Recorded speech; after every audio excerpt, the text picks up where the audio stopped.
I spent $415,000 building a custom lake house for my parents' 30th wedding anniversary. It was supposed to be the ultimate thank you, a grand gesture to finally earn their approval. But when I pulled into the driveway, champagne in hand, I did not find tears of joy. I found a stranger with a laser tape measure calculating the square footage of my gift. My father stood on the porch, sweating profusely, physically blocking the front door and telling me to go back to Chicago. He thought he was pulling off the ultimate betrayal. He had no idea the legal trap he was already standing in. My name is Stella, and I am 34 years old. I work as the president of a luxury real estate investment fund, a career I built from absolute scratch. Before I continue this story, let me know where you are watching from in the comments below. Hit like and subscribe if you have ever tried to buy the love of a toxic family member, only to realize their greed has no limits. Trust me, you will want to hear exactly how I let my family dig their own financial grave. The drive from downtown Chicago to the lakefront property took 4 hours. 4 hours of me gripping the steering wheel, running through the speech I had prepared in my head.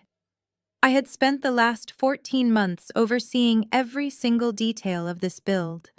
The vaulted ceilings, the wraparound deck, the custom kitchen with imported marble countertops. It was a masterpiece. Growing up, my parents, Richard and Barbara, never hid the fact that I was the disappointment. They wanted a docile daughter who would marry into old money, not a relentless businesswoman who preferred boardrooms to country clubs. That role belonged to my younger sister, Madison.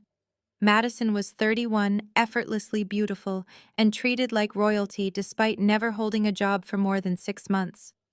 When I was paying my own way through college by working double shifts, my parents were taking out a second mortgage to buy Madison a brand new luxury car.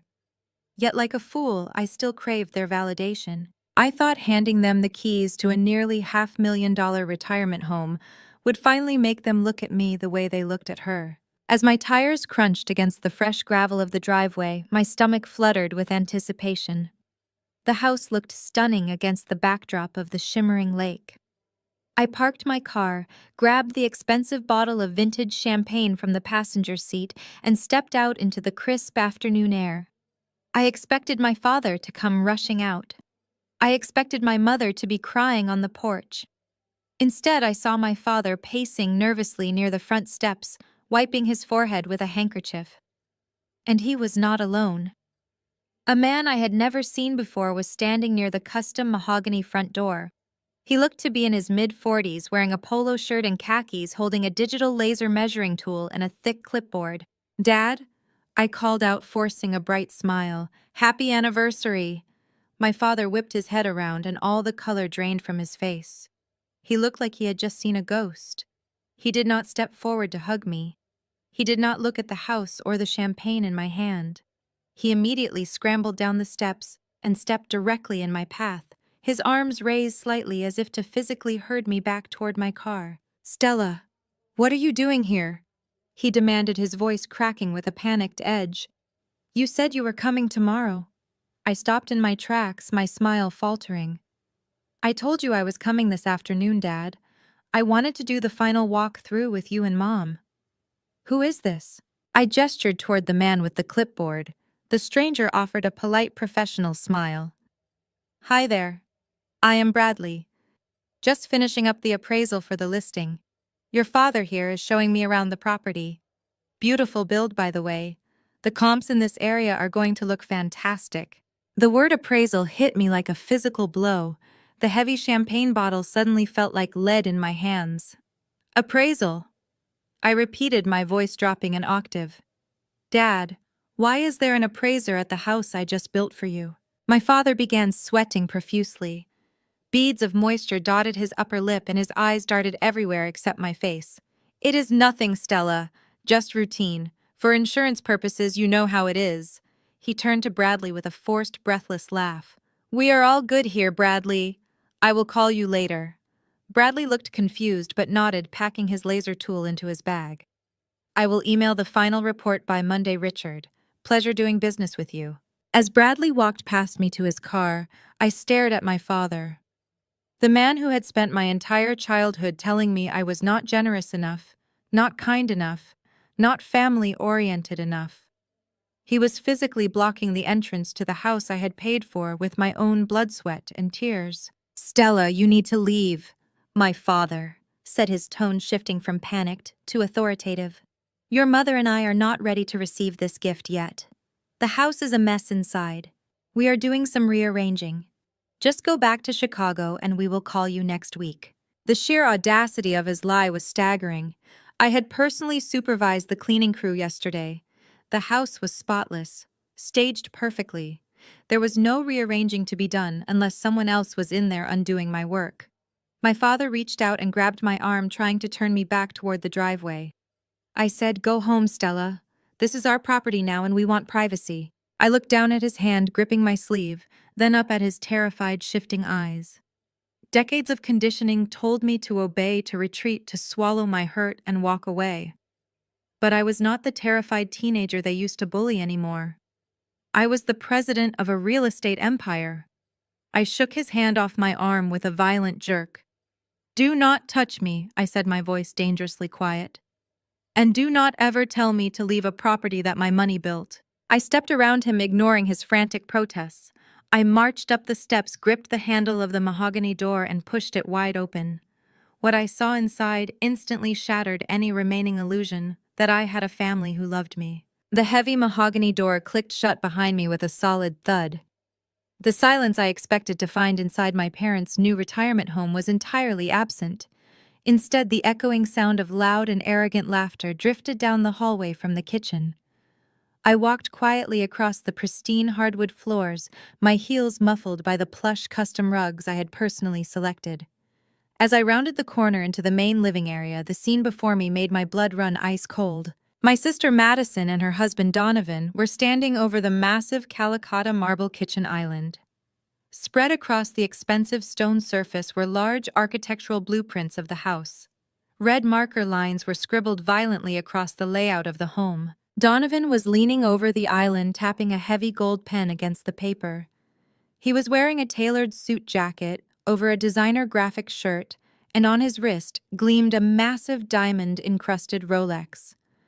It was a hilarious accessory for a man who had famously tanked 3 different startup ventures in the past 4 years and currently owed thousands in back taxes. As an African-American man who loved playing the role of a wealthy venture capitalist on social media, Donovan was all flash and zero substance. He loved throwing around business buzzwords to mask the fact that he was chronically unemployed and drowning in debt. "This whole open concept is completely useless," Donovan was saying loudly, his voice bouncing off the vaulted ceilings I had paid a premium to install. "We need to tear down these floor-to-ceiling glass walls in the living room. If we frame it up and subdivide the main floor, we can list it as a multi-family vacation rental. The return on investment on this layout is garbage. Whoever designed this was an amateur. We need to disrupt this floor plan if we want to flip it fast." Madison leaned against the counter, casually swirling a glass of my expensive red wine that she had clearly found in the pantry refrigerator. "I know, babe," she sighed, tossing her perfectly highlighted blonde hair over her shoulder. "Stella has always had such basic taste. It is so pedestrian. This house does not even remotely align with the brand image for your new crypto investment firm. We definitely need to gut the primary suite before we list it on the market. Nobody wants a boring retiree bathroom." I stood frozen in the hallway, my mind struggling to process the sheer audacity of what I was hearing. They were not just visiting. They were actively planning to gut and flip the retirement home I had just spent 14 months building for my parents. And they were using red markers to vandalize the blueprints I had personally drafted with my architectural team. I stepped fully into the kitchen, the heavy champagne bottle still clutched in my hand. "I am sorry," I said, my voice cutting through the room like a whip. "Did I just hear you say you are listing my house?"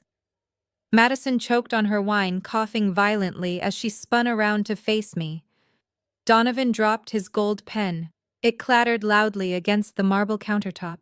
His arrogant posture instantly deflated, and he took a quick step back from the blueprints, his eyes widening in shock. Because last time I checked, I continued walking slowly toward the island. This house was built for Mom and Dad to retire in, not for you to tear down the custom walls and turn it into a cheap vacation rental to fund another one of your imaginary crypto empires, Donovan.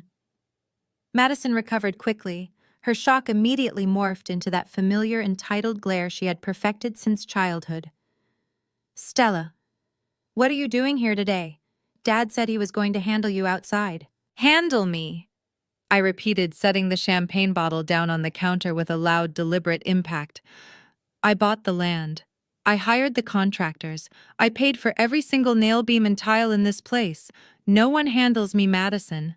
Now explain to me why your husband is wearing a Rolex while redesigning a property he does not own. Donovan puffed out his chest, attempting to regain his alpha male persona. He adjusted the cuffs of his jacket, making sure the diamond watch caught the overhead lighting. Look, Stella, you need to calm down and look at the bigger picture here. You might know a little bit about buying property, but I understand market optimization. This lake house is sitting on prime real estate. Keeping it as a single-family retirement home is a terrible financial strategy. We are maximizing the asset. The irony was physically painful. A man who had borrowed money from my parents to avoid bankruptcy last year was trying to mansplain real estate strategy to the president of a luxury investment fund. Maximizing the asset, I asked, leaning over the island to look at his messy red scribbles on the blueprints. You want to destroy custom panoramic windows that look out over the water to build cheap drywall partitions. That does not maximize the asset, Donovan. That destroys the property value. But more importantly, you do not have the right to touch a single light switch in this house. Madison rolled her eyes, crossing her arms defensively over her chest. Oh, stop acting so superior, Stella. You always think you are the smartest person in the room just because you sit in a fancy Chicago office. Donovan is an entrepreneur. He has vision, something you clearly lack with this boring design. I stared at my sister. The entitlement radiated off her like heat from a pavement. She had never worked a hard day in her life yet. She stood in a kitchen I paid for drinking wine I bought, calling my work boring, while her husband planned to cannibalize my gift to our parents. Where are Mom and Dad? I demanded, looking between the two of them. Because Dad was outside sweating through his shirt trying to keep me away, and Mom is nowhere to be found. Why are you two planning to sell a house that was meant to be their 30th anniversary present? Madison exchanged a quick, knowing look with Donovan. It was the kind of look two thieves share when they think they have successfully pulled off the ultimate heist. She set her wineglass down and offered me a condescending, pitying smile. It was the exact same smile she gave me when we were teenagers, and our parents bought her a brand new luxury car while telling me I needed to take out student loans to pay for my own education. Before Madison could answer my question, the sharp clack of designer heels echoed from the hallway leading to the primary bedroom suite. My mother, Barbara, walked into the kitchen. She was dressed in crisp white linen trousers and a silk blouse, looking perfectly put together, and utterly unbothered by the confrontation unfolding in the kitchen.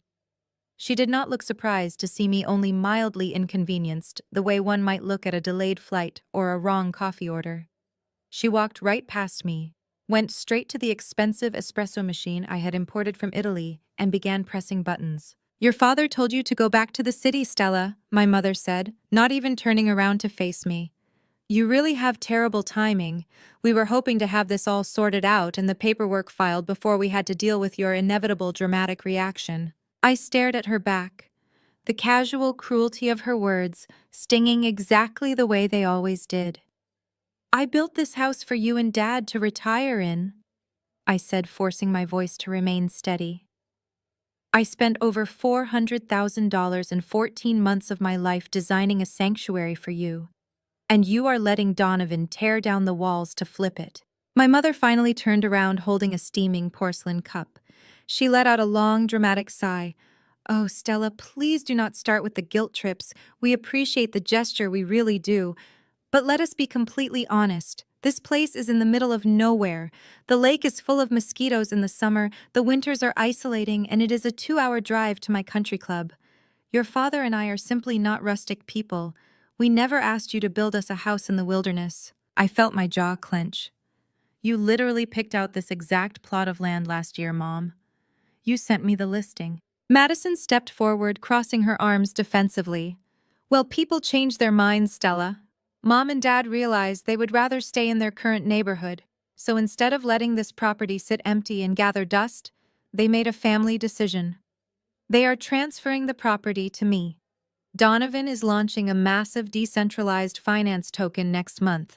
It is a guaranteed wealth multiplier, but he needs liquid capital to secure the initial blockchain infrastructure. My mother took a delicate sip of her espresso and nodded in agreement. Exactly. Donovan has a brilliant mind for these new digital markets. He just needs a little seed money to get it off the ground. You are the president of an investment fund, Stella. You have more money than you know what to do with. You live in a luxury penthouse and fly first class. Madison and Donovan are just trying to build their future. You should be happy to help them. Just consider this house your contribution to your sister. Consider it a contribution. The words echoed in my ears, triggering a visceral memory that I had spent years trying to suppress. I was 18 years old again, standing in the driveway of our old house, completely exhausted after working a back-to-back shift at a diner and a retail store. I was working 3 jobs just to afford my first semester of college tuition because my parents claimed they were completely broke. But that exact same afternoon, a flatbed truck had pulled up to our house, delivering a brand new luxury vehicle tied with a massive red ribbon. It was for Madison. She was only 16, but she had cried about wanting a premium car to fit in with her wealthy high school friends. When I had confronted my mother, begging to know why they could afford a luxury vehicle but not my textbooks, her answer had been identical. You are smart, Stella. You can figure out your own student loans. Your sister needs this for her confidence. Consider it a contribution to her happiness. I snapped back to the present, looking at the 3 of them. You are giving away my $415,000 house to fund a crypto scam. Madison sneered and reached into her designer handbag sitting on the marble island. She pulled out a thick legal-sized envelope and slapped a document onto the counter right in front of me. It is not a scam, and it is no longer your house. It belongs to me now. Look at it. I looked down at the paper. It was a quitclaim deed. The document clearly listed Richard and Barbara as the grantors, transferring all their rights, title, and interest in the lake house property over to Madison and Donovan as the grantees. At the bottom of the page, my parents' signatures were scrawled in black ink, complete with a fresh blue notary stamp dated from yesterday afternoon. Madison tapped her manicured acrylic nail against the notary seal. It is already signed and legally binding, Madison said, her voice dripping with toxic triumph. We already have a cash buyer lined up. An aggressive real estate speculator who does not care about the floor plan. He just wants the land value and the framing. We accepted a $50,000 earnest money deposit from him this morning. The closing date is practically set, so you can take your champagne, get back in your car, and drive your arrogant attitude back to Chicago. We do not need your charity anymore. We have our own capital now. Donovan smirked, adjusting his diamond Rolex again, looking at me as if I were a dismissed employee. Thanks for playing developer, Stella. We will send you a postcard when the crypto token goes public. My mother looked away, feigning interest in the view of the lake outside the kitchen window, completely washing her hands of the emotional devastation she was inflicting on her oldest daughter. They all stood there waiting for me to break. They expected me to scream. They expected me to cry, to beg, to throw a tantrum, to shatter the champagne bottle against the marble island in a fit of hysterical rage. They wanted me to act like the emotional, unhinged woman they always painted me to be, so they could justify their cruelty. But I did not shed a single tear. The tears I had for this family had dried up over a decade ago. The little girl who desperately wanted her parents' love was dead, and the ruthless investment fund president was the only one left standing in her place. I looked at the forged, pathetic document on the counter. I looked at my mother's cowardly profile. I looked at my sister's greedy, triumphant smile. I did not say a single word. I simply turned on my heel and walked out of the kitchen. I strode down the hallway, pushed open the heavy mahogany front door, and walked out into the crisp afternoon air. My father was still standing on the gravel driveway, looking guilty and pathetic, but I ignored him entirely. I got into my car, slammed the door shut, and locked it. Sitting in the quiet isolation of my vehicle, I reached into my leather tote bag and pulled out my iPad. I opened my secure legal files and navigated to the original closing documents and the property deed for the lake house. A slow, dark smile spread across my face as I stared at the bold, undeniable legal text on the screen. My family was so blinded by their greed and entitlement that they never bothered to check the actual county records. They just assumed that because the house was a physical gift, it was legally in their name. But in the state of Illinois, a quitclaim deed only transfers the specific interest that the grantor actually owns. And Richard and Barbara owned absolutely nothing. I had purchased the land and funded the construction entirely under the name of my corporate entity, Apex Holdings LLC. They did not hold the title. They did not hold the deed. The notarized piece of paper Madison was holding in there with such arrogant pride was completely legally worthless. It was nothing but trash. They had just accepted a $50,000 deposit for a property they had zero legal right to sell, and they were about to walk straight into a federal fraud trap of their own making. The morning sun filtered through the massive floor-to-ceiling windows of my downtown Chicago penthouse, casting long shadows across the polished concrete floors. I stood at the kitchen island, nursing a cup of black coffee, completely undisturbed by the chaotic events of the previous afternoon. Most people would be devastated after watching their parents and sister casually attempt to steal a nearly $500,000 gift. Most people would be crying, demanding answers, or screaming into their pillows. I just felt a profound, chilling sense of clarity. My legal team was already on standby, fully briefed on the situation, but I had explicitly told them to hold off on any immediate action. I wanted to see exactly how far my parents and my sister would go to maintain their delusion. I wanted them to feel comfortable, confident, and completely invincible right up until the moment the ground vanished beneath their feet. I did not have to wait long for their next move. At exactly 8 o'clock, my phone buzzed violently on the marble counter. The caller ID displayed my mother's name. I let it ring 3 times before sliding my finger across the screen to answer. I did not say hello. I did not offer any pleasantries. I simply put the phone to my ear and waited. "Stella," my mother said, her voice dripping with that artificial, sugary sweetness she always weaponized when she needed a favor. "I am so glad I caught you before you went into your morning executive meetings.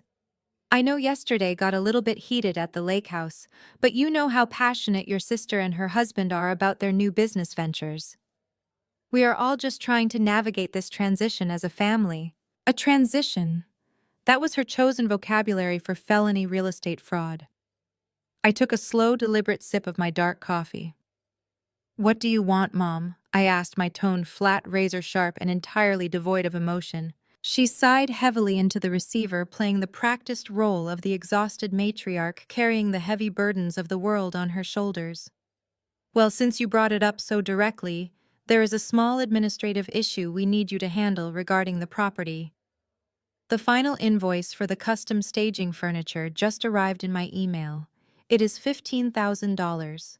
We need you to clear that balance with the design firm by the end of the business day. I almost laughed out loud at the absolute sheer audacity of her request. "You are calling me to demand $15,000 for the luxury furniture inside a house you just told me you gave away to Madison. Stella, please try to be reasonable and put your ego aside for 1 minute." My mother scolded, her sweet facade instantly slipping away to reveal the bitter entitlement underneath. "Donovan has a very aggressive cash buyer lined up for the property, but the buyer wants the house fully furnished exactly as it is right now. If the staging company pulls those custom pieces today because you are being petty and refusing to pay the final invoice, the property value drops significantly. If Donovan does not sell that house for top dollar right away, his new crypto infrastructure project falls apart, and your sister will literally be out on the street. You cannot let your own flesh and blood go homeless just because your feelings are a little hurt over a building." My grip tightened around the warm ceramic of my coffee mug as a wave of absolute disgust washed over me. Madison being out on the street was a manufactured crisis I had heard far too many times before. In the past 4 years alone, I had personally bailed Donovan out of severe debt on 3 separate occasions to protect my sister from bankruptcy. The first time was a failed drop-shipping company that left them drowning in $50,000 of high-interest credit card debt. The second time was a disastrous, impulsive investment in digital artwork that wiped out their entire savings account and nearly cost them their rented apartment. The third time, Donovan had maxed out 4 different premium credit cards trying to lease luxury vehicles he could not afford, all to keep up his fake venture capitalist image on social media. Each and every time my mother had called me crying, begging me to save Madison from financial ruin, promising it would be the very last time I ever had to open my checkbook for them. And every single time I had written the check foolishly, hoping to finally earn my mother's gratitude and respect. But that cycle was permanently broken now. "I am not paying for Donovan's mistakes anymore, Mom," I said smoothly, my voice as cold as ice. "You gave them the house. You signed the paperwork.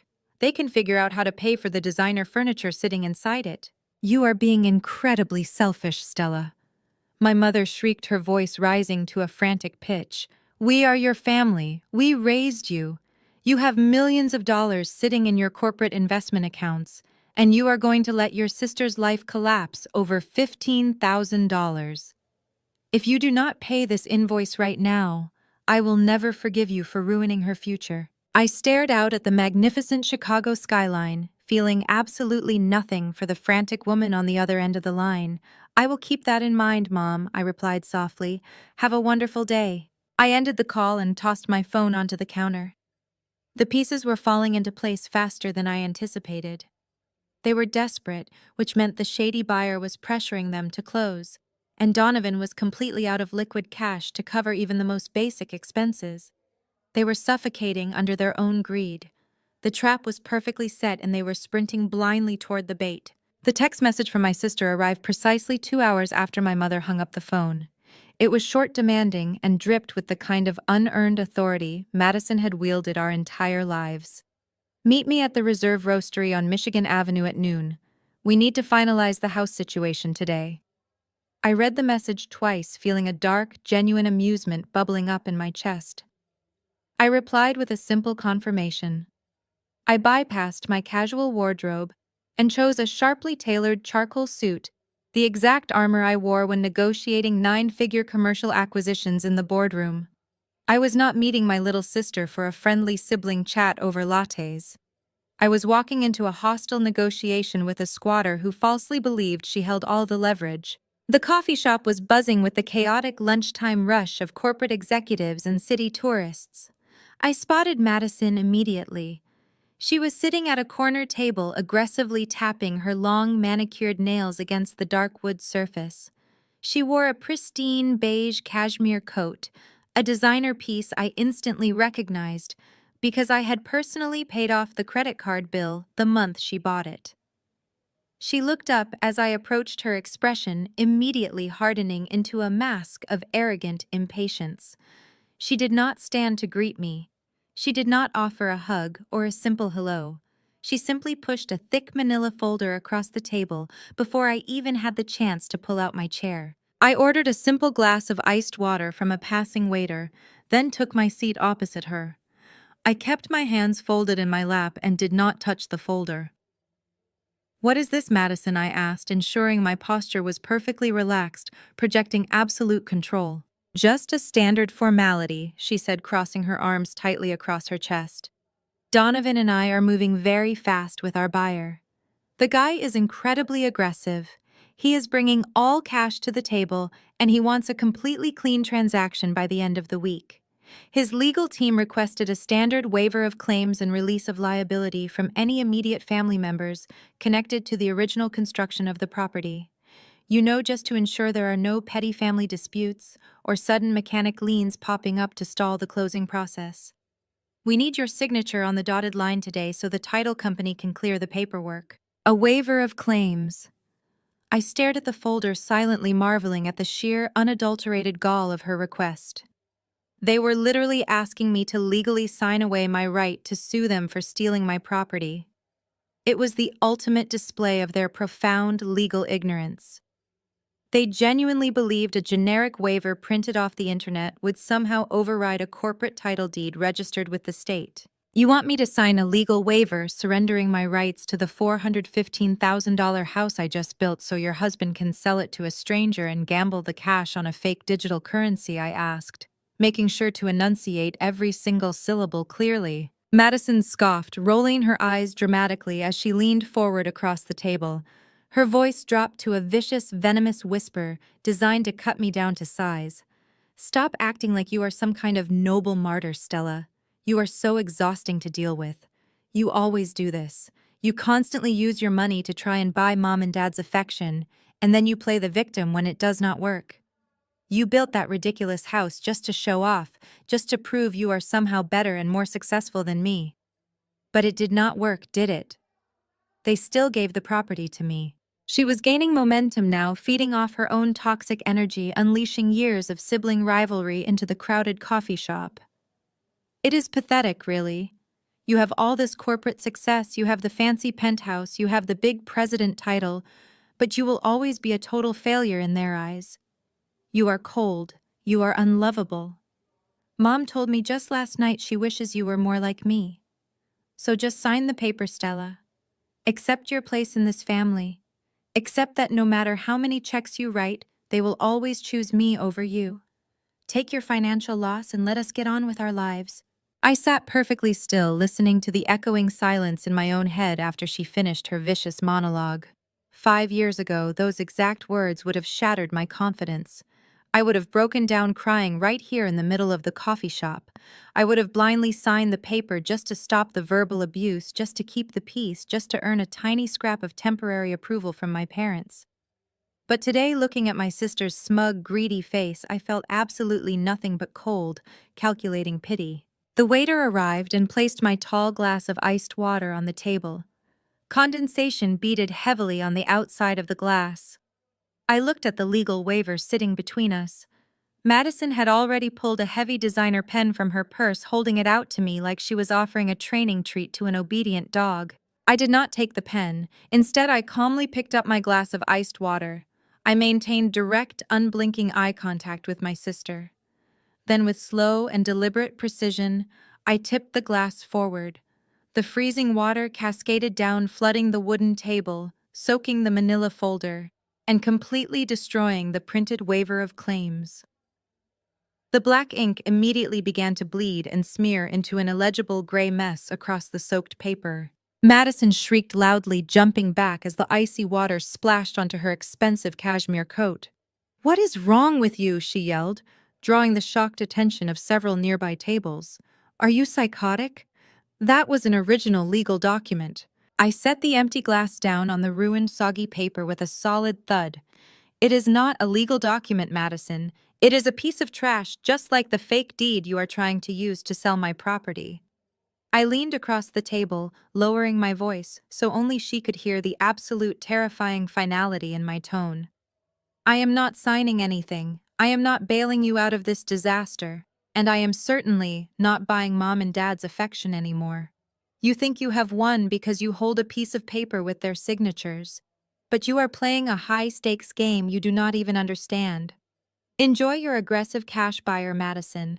Let us see exactly how much he likes you when the title company tells him the truth." I stood up, smoothed the front of my charcoal suit, and dropped a $20 bill on the soaked table to cover the drinks. I turned and walked out of the coffee shop, leaving my sister furiously dabbing at her ruined coat and her ruined waiver, completely oblivious to the federal nightmare she was rapidly walking into. The walk from the coffee shop to my waiting town car felt incredibly grounding. I did not instruct my driver to take me back to my penthouse. Instead, I headed straight to the executive floor of Apex Holdings. The moment the elevator doors parted, I strode past my assistant and buzzed my lead corporate attorney Miles into my office. I threw my ruined, water-stained blazer onto the leather sofa and took my seat behind the massive mahogany desk. I needed answers, and I needed them immediately. I instructed Miles and our internal forensic accounting team to run a complete scorched earth background check on Donovan and his highly publicized decentralized finance token. I wanted every single bank statement, every public record, every hidden shell company, and the exact identity of this aggressive cash buyer Madison had been bragging about. When you command a $1 billion real estate portfolio, your legal team does not waste time. It took Miles exactly 4 hours to compile a dossier that belonged in a federal prosecutor's filing cabinet.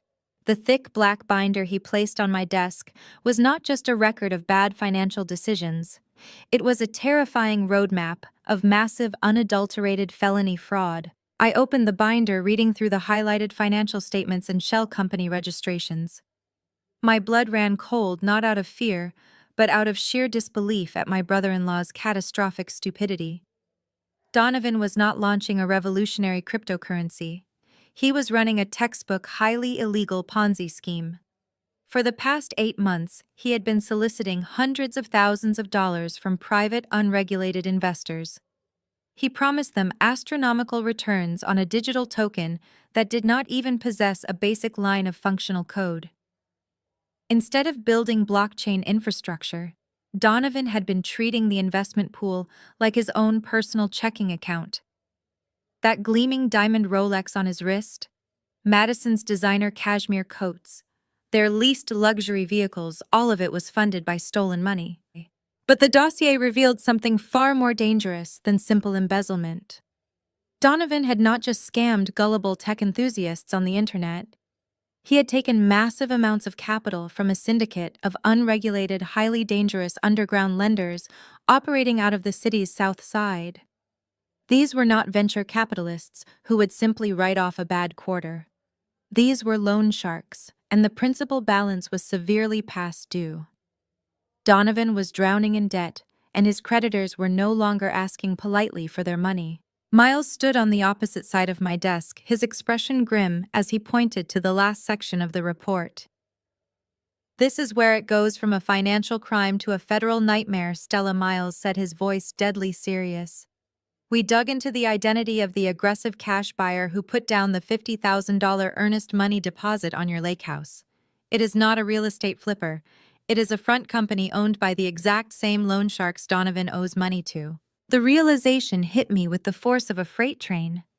Donovan and Madison were not selling the house to make a smart business move. They were liquidating it in a blind panic to save Donovan from having his legs broken. Donovan had taken the fraudulent quitclaim deed, the one my parents had illegally signed, and presented it to these loan sharks as collateral. He had literally committed federal mortgage fraud by pledging a $415,000 property he did not own to appease a violent debt collector. He was using my parents' retirement home as a ransom payment. If Donovan successfully transferred the title, the criminals would take the house, flip it, and wash their money clean. But because Donovan did not actually hold the title, he was effectively handing a forged document to an organized crime syndicate. My parents, by signing that deed, had made themselves active co-conspirators in a massive wire fraud and mortgage fraud conspiracy. They had blindly signed their names to a federal crime just to coddle their favorite daughter. I leaned back in my ergonomic leather chair, staring at the ceiling of my office. The sheer weight of their impending destruction was almost hard to fathom. For my entire life, my family had treated me like an emotional punching bag. They had drained my bank accounts, mocked my ambition, and constantly elevated Madison as the golden child. Now that same golden child and her fraudulent husband were about to drag my parents into a federal indictment. They had woven a noose out of their own greed, and all I had to do was let them step into it. "Stella, what do you want me to do?" Miles asked, breaking the silence in the room. "I can call the title company right now and shut this down. I can flag the forged deed and stop the transaction before it goes any further. We can save your parents from the fallout." I looked down at the dossier, tracing the edge of the paper with my index finger. I thought about my mother demanding $15,000 from me this morning. I thought about Madison shoving that waiver in my face, telling me I would always be a failure in their eyes. I thought about my father physically blocking me from entering the house I had built for him. They did not want my protection. They wanted my submission. No, I said, my voice steady and completely devoid of mercy. Do not stop anything. Let them proceed with the closing. Let them walk right into the title company and attempt to finalize the sale. I picked up my phone and opened my text messages. I navigated to my conversation with Madison. She had undoubtedly spent the last few hours panicking over the ruined waiver, terrified that I might call the police or sue them before they could get their hands on the cash. I needed her to feel safe. I needed her to feel like she had won. I typed out a single precise message. I will not stop the house sale. You can proceed. I hit send and watched the message mark as delivered. A dark, absolute calm settled over my entire body. I set the phone face down on the mahogany desk and looked up at my attorney. Miles, I said, a sharp smile touching the corners of my mouth. We can start tightening the net. Have the original corporate ownership files and the emergency injunction ready for tomorrow. We are going to let them taste the money before we rip it right out of their hands. Miles laid the original property deed flat on my desk, his index finger tapping the heavy embossed seal of the county clerk. The crisp, thick paper was the ultimate culmination of my 14 months of hard work, financial investment, and strategic planning. We stood in the quiet sanctuary of my executive office, far removed from the chaotic, desperate greed that was currently consuming my family. I looked down at the legal description of the lake house property, feeling a profound sense of validation. My corporate attorney had executed my exact instructions flawlessly when we first purchased the land. When I bought the acreage and funded the construction of that house, I said, tracing the printed boundary lines on the document, I knew exactly who I was dealing with. I knew my parents. I knew their absolute, unwavering inability to say no to Madison. I knew that if I handed them a fee, simple deed, a title with absolutely zero strings attached, it would only be a matter of time before Donovan convinced them to leverage it, mortgage it, or sell it outright to fund his next catastrophic delusion. Miles nodded, adjusting his glasses as he looked over the files. And that is exactly why we structured the conveyance as a life estate. It was a brilliant preemptive defensive maneuver, Stella. You built a fortress they did not even know they were living in. I leaned back against the edge of my mahogany desk, crossing my arms as I let the reality of the legal trap settle over the room. A life estate is a very specific, incredibly powerful tool in American property law. It grants the tenants in this case, Richard and Barbara, the absolute right to occupy, use, and enjoy the property for the entire duration of their natural lives. As long as they live, the house is theirs to call home. But they do not hold the ultimate underlying authority over the asset. The remainder interest, the true and final ownership of the property, belongs exclusively to the remainder man. That remainder man was Apex Holdings, LLC, my corporate entity. My parents only owned the right to live there. They did not own the house itself. Because they only hold a life interest. Miles explained, his voice taking on the sharp, precise tone of a seasoned litigator. They cannot legally execute a deed to transfer full ownership to Madison and Donovan. If a life tenant signs a quitclaim deed, they can only legally transfer their specific life interest.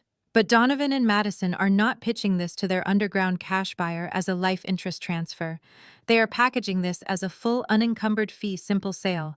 They are explicitly claiming they have the authority to sell the land and the structure outright. They are selling a title they absolutely do not possess. I looked out the panoramic window at the sprawling Chicago skyline, visualizing the trap snapping shut. Donovan was so blinded by his crushing debt and his fake venture capitalist persona that he never even bothered to hire a legitimate real estate attorney to verify the chain of title. He just assumed that because I physically handed my parents the keys, they owned the property outright. His arrogance, combined with Madison's bottomless entitlement, had created the perfect storm of gross negligence. By presenting that forged, unauthorized quitclaim deed to a third-party buyer, Miles continued leaning forward with intense focus, and by accepting a $50,000 earnest money wire transfer for an asset they do not own, they crossed a massive, irreversible legal threshold. They are actively engaging in a conspiracy to commit real estate fraud.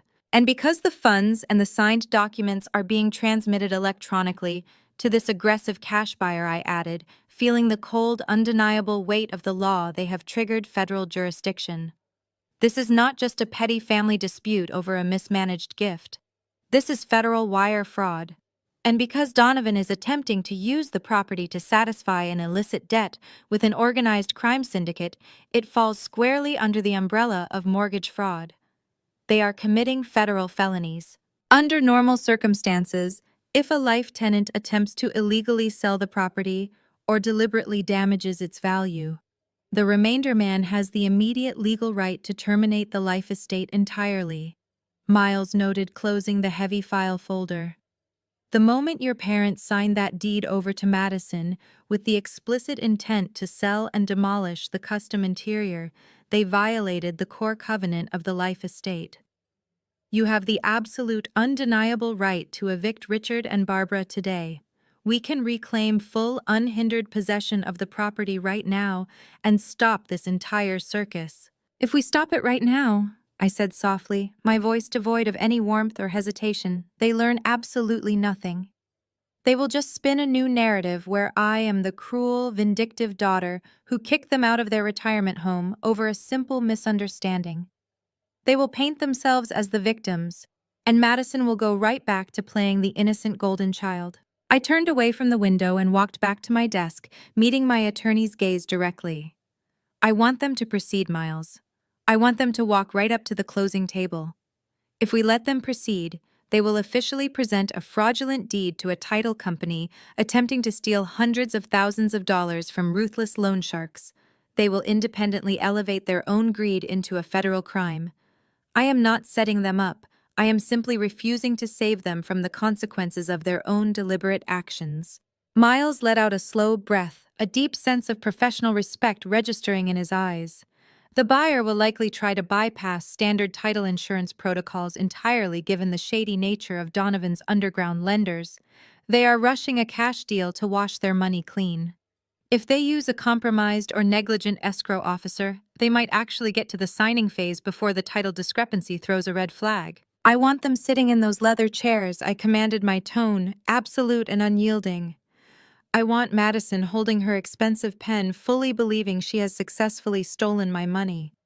I want Donovan thinking he has laundered his debt and saved his pathetic, fraudulent image. I want my parents to sit there complicit and proud, watching their favorite daughter execute the final step of their betrayal. For 34 years, I was the family safety net. They drained my empathy until there was nothing left but pure, unadulterated business. So we will handle this strictly as business.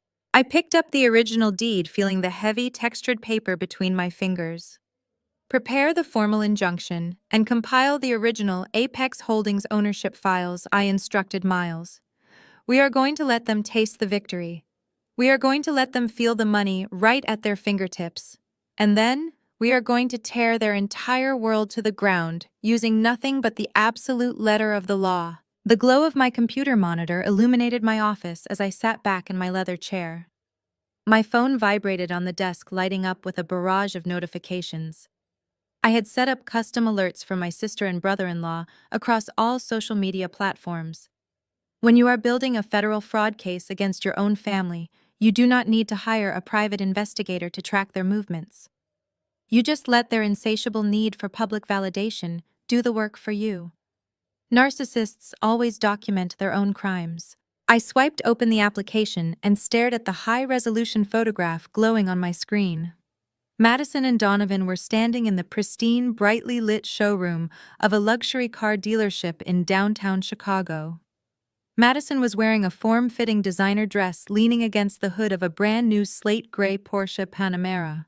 Donovan stood next to her, looking like a caricature of a successful venture capitalist. He wore a tailored suit with the jacket casually unbuttoned, his diamond Rolex strategically angled toward the camera lens. He had one arm wrapped around my sister and the other hand holding up a sleek black key fob for the world to see. They looked victorious. They looked like two people who had just conquered the financial world. But it was the caption underneath the photograph that made my blood run entirely cold. Donovan had typed out a massive paragraph filled with rocket ship and money bag emojis. It read, "Secured the bag. Massive moves happening in the decentralized finance space this week." Making generational wealth is easy when you have the vision. Huge shout out to the clueless sponsor who unwittingly funded the empire. Thanks for the capital, Stella. Keep grinding while we keep shining. He had actually tagged my verified corporate profile.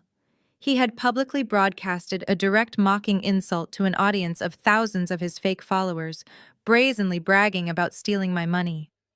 He thought he was untouchable. He genuinely believed that the $50,000 earnest money deposit he had just illegally accepted from a syndicate of dangerous loan sharks was a permanent victory. He thought he had outsmarted me. I scrolled down to the comment section, and my stomach twisted with a familiar, sickening feeling. The very first comment was from my mother, Barbara. She had typed, "We are so incredibly proud of our brilliant son-in-law. Hard work and true genius always pay off. Enjoy the new ride, kids. You earned it." Right beneath her, my father Richard had chimed in with, "Phenomenal work, Donovan. This family is destined for greatness." I stared at those comments, reading them over and over again. My parents were publicly applauding a man who had not held a legitimate job in 4 years. They were celebrating a man who was actively draining their resources and committing severe financial crimes using their names. They were praising him for buying a luxury sports car with stolen funds, all while actively participating in the public humiliation of their eldest daughter. The daughter who had actually built a legitimate empire. The daughter who had just spent 14 months and over $400,000 building them a retirement sanctuary. The psychology of their delusion was absolutely fascinating. They hated my success because it reminded them of their own failures. They hated that I had achieved wealth without their help, without their permission, and without conforming to their outdated traditional expectations. Donovan, on the other hand, fed them a fantasy. He sold them the illusion of effortless, explosive wealth. He made them feel like they were part of an exclusive elite club. They were so desperate to believe in his flashy, fabricated reality that they willingly signed a fraudulent deed and openly cheered as he spat in my face. But as a real estate investment fund president, I did not look at that Instagram post and see a successful family. I looked at that photograph and saw a terrifying, undeniable chain of federal evidence. I knew exactly how luxury car dealerships operated, especially the ones that catered to subprime buyers desperate to project an image of wealth. Donovan did not buy that Porsche outright. The car was worth at least $130,000. He had taken the $50,000 earnest money deposit, the cash he had fraudulently obtained, by signing a fake deed with an underground crime syndicate, and used it as a massive down payment. He was financing the rest of the vehicle at an astronomical interest rate, fully assuming that the impending $415,000 closing on my lake house would clear all his debts. He was banking on a transaction that was legally impossible to execute. But the financial implications of his car purchase went far beyond bad credit. By taking the proceeds of a fraudulent real estate transaction and injecting them directly into a retail automotive purchase, Donovan had just committed money laundering. He took dirty money, money secured by pledging an asset he did not own, to a criminal organization and washed it through a legitimate corporate dealership. He had just handed the federal authorities a beautifully documented, perfectly photographed paper trail of his crimes. He had even provided a written confession in the caption. I sat in my quiet, climate-controlled office feeling a profound sense of detachment. I did not feel angry. I did not feel betrayed. I just felt the cold, mechanical precision of a predator watching its prey step willingly into a steel trap. Donovan and Madison were living on borrowed time and stolen money. They were driving around Chicago in a German sports car that belonged to the bank, funded by a down payment that belonged to violent loan sharks, secured by a house that belonged to my corporate holding company. They were stacking federal crimes on top of organized crime debts like a house of cards in a hurricane, and my parents were sitting in the passenger seat cheering them on. I picked up my phone, opening my text messages. I found Madison's contact. She was probably staring at her screen right now, desperately waiting for me to react. She wanted me to explode. She wanted me to reply with a furious paragraph so she could show Donovan and my parents how jealous and bitter I was. She wanted the satisfaction of my pain. I did not give it to her. I typed out a single precise sentence.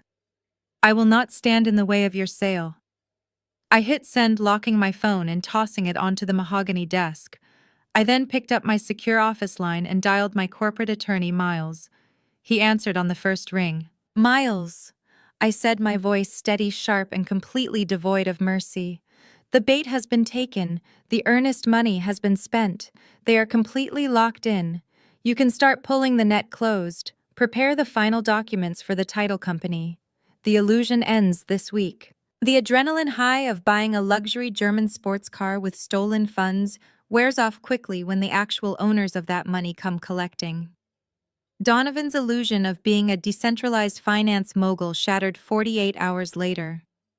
My internal intelligence team intercepted the frantic digital trail. The aggressive cash buyer, who was actually a front for the violent Southside lending syndicate, was done playing games. They had seen the social media posts featuring the new Porsche. They knew Donovan was burning through their $50,000 earnest money deposit instead of funneling it back into his massive, outstanding debt. The syndicate issued a terrifying ultimatum.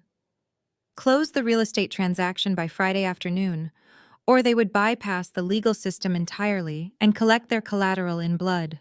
Panic is a highly effective motivator for criminals, but it makes them incredibly sloppy. Madison suddenly realized that closing a six-figure real estate transaction required a mountain of legitimate paperwork. The title escrow officers demanded property tax records, insurance histories, and utility clearances to process the supposedly unencumbered transfer.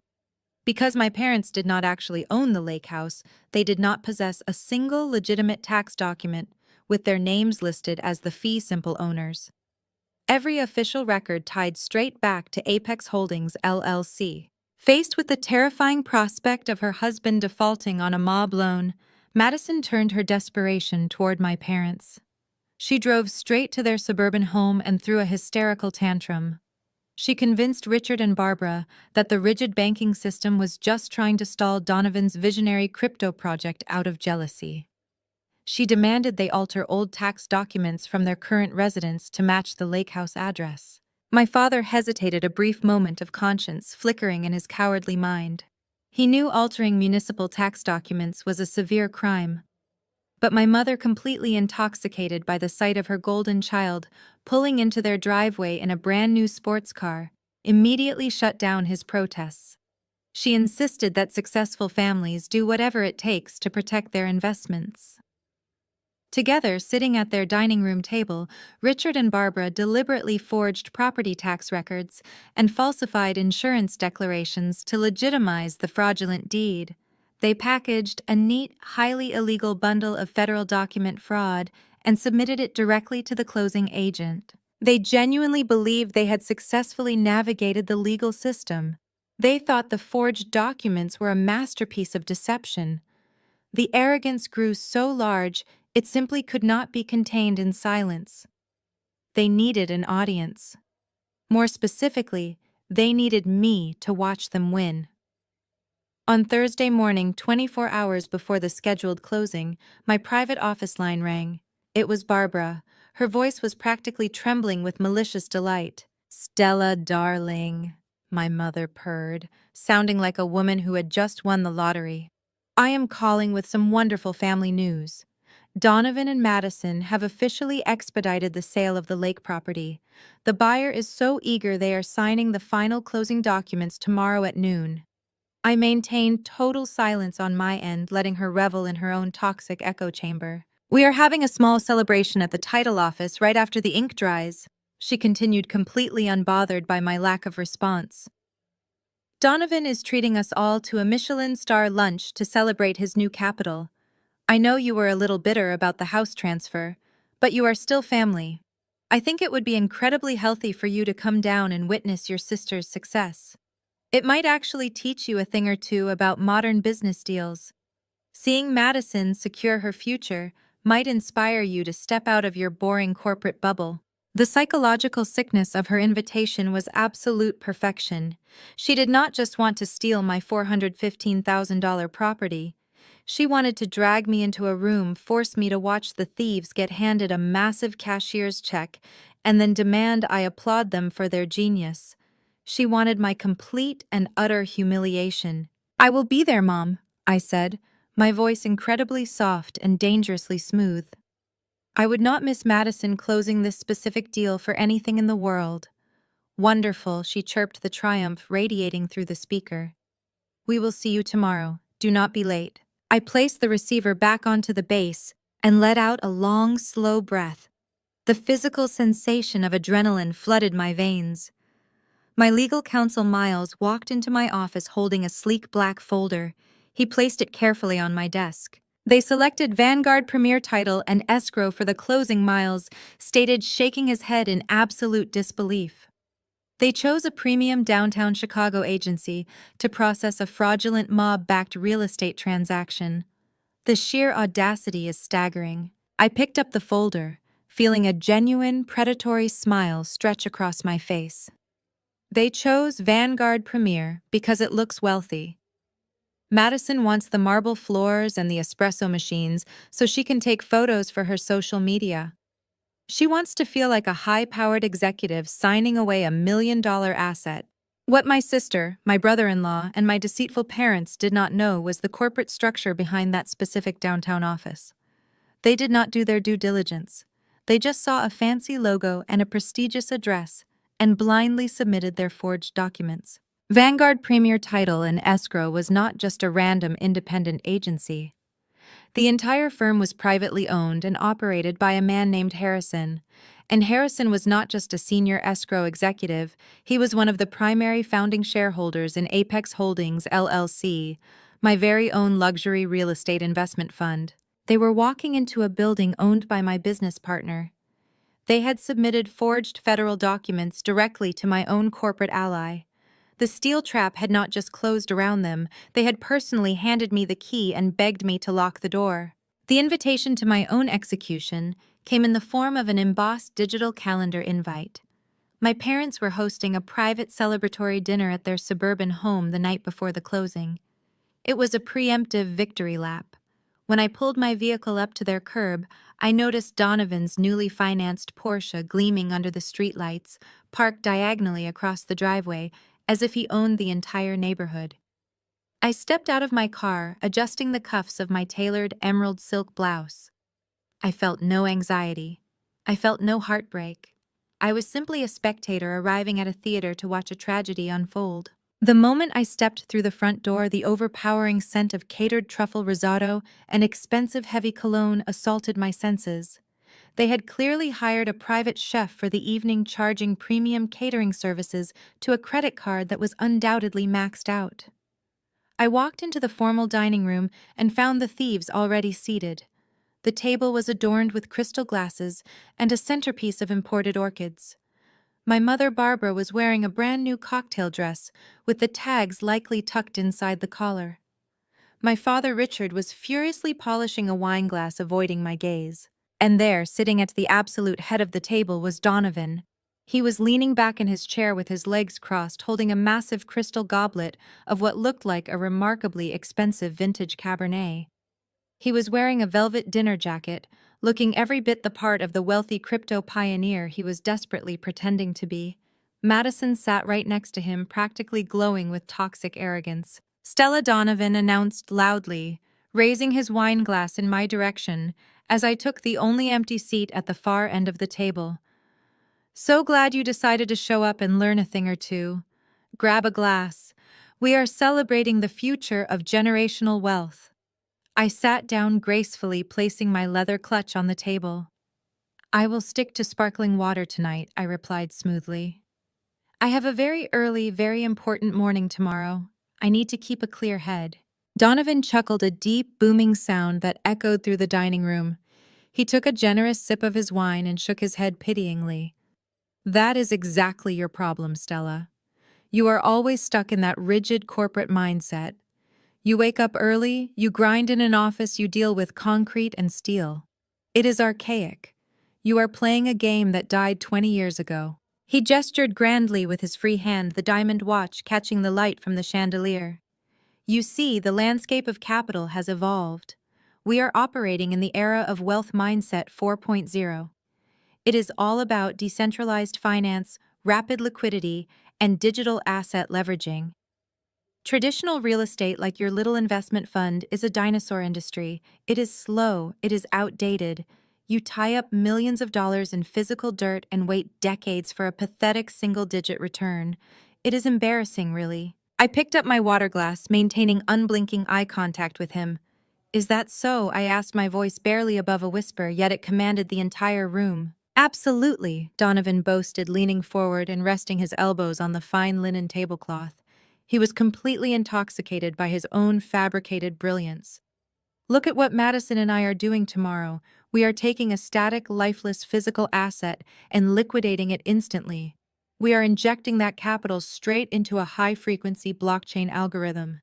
We are moving at the speed of light while you are still waiting for permits and construction crews. You are crawling, Stella. We are flying. Madison nodded enthusiastically, reaching over to squeeze her husband's arm.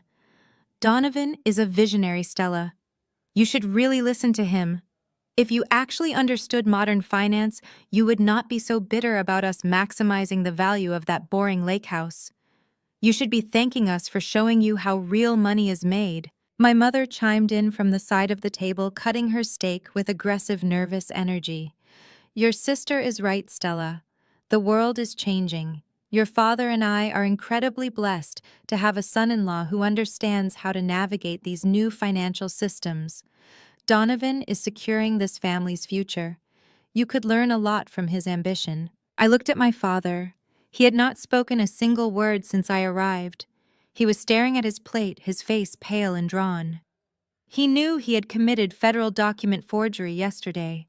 He knew he had crossed a line that could not be uncrossed.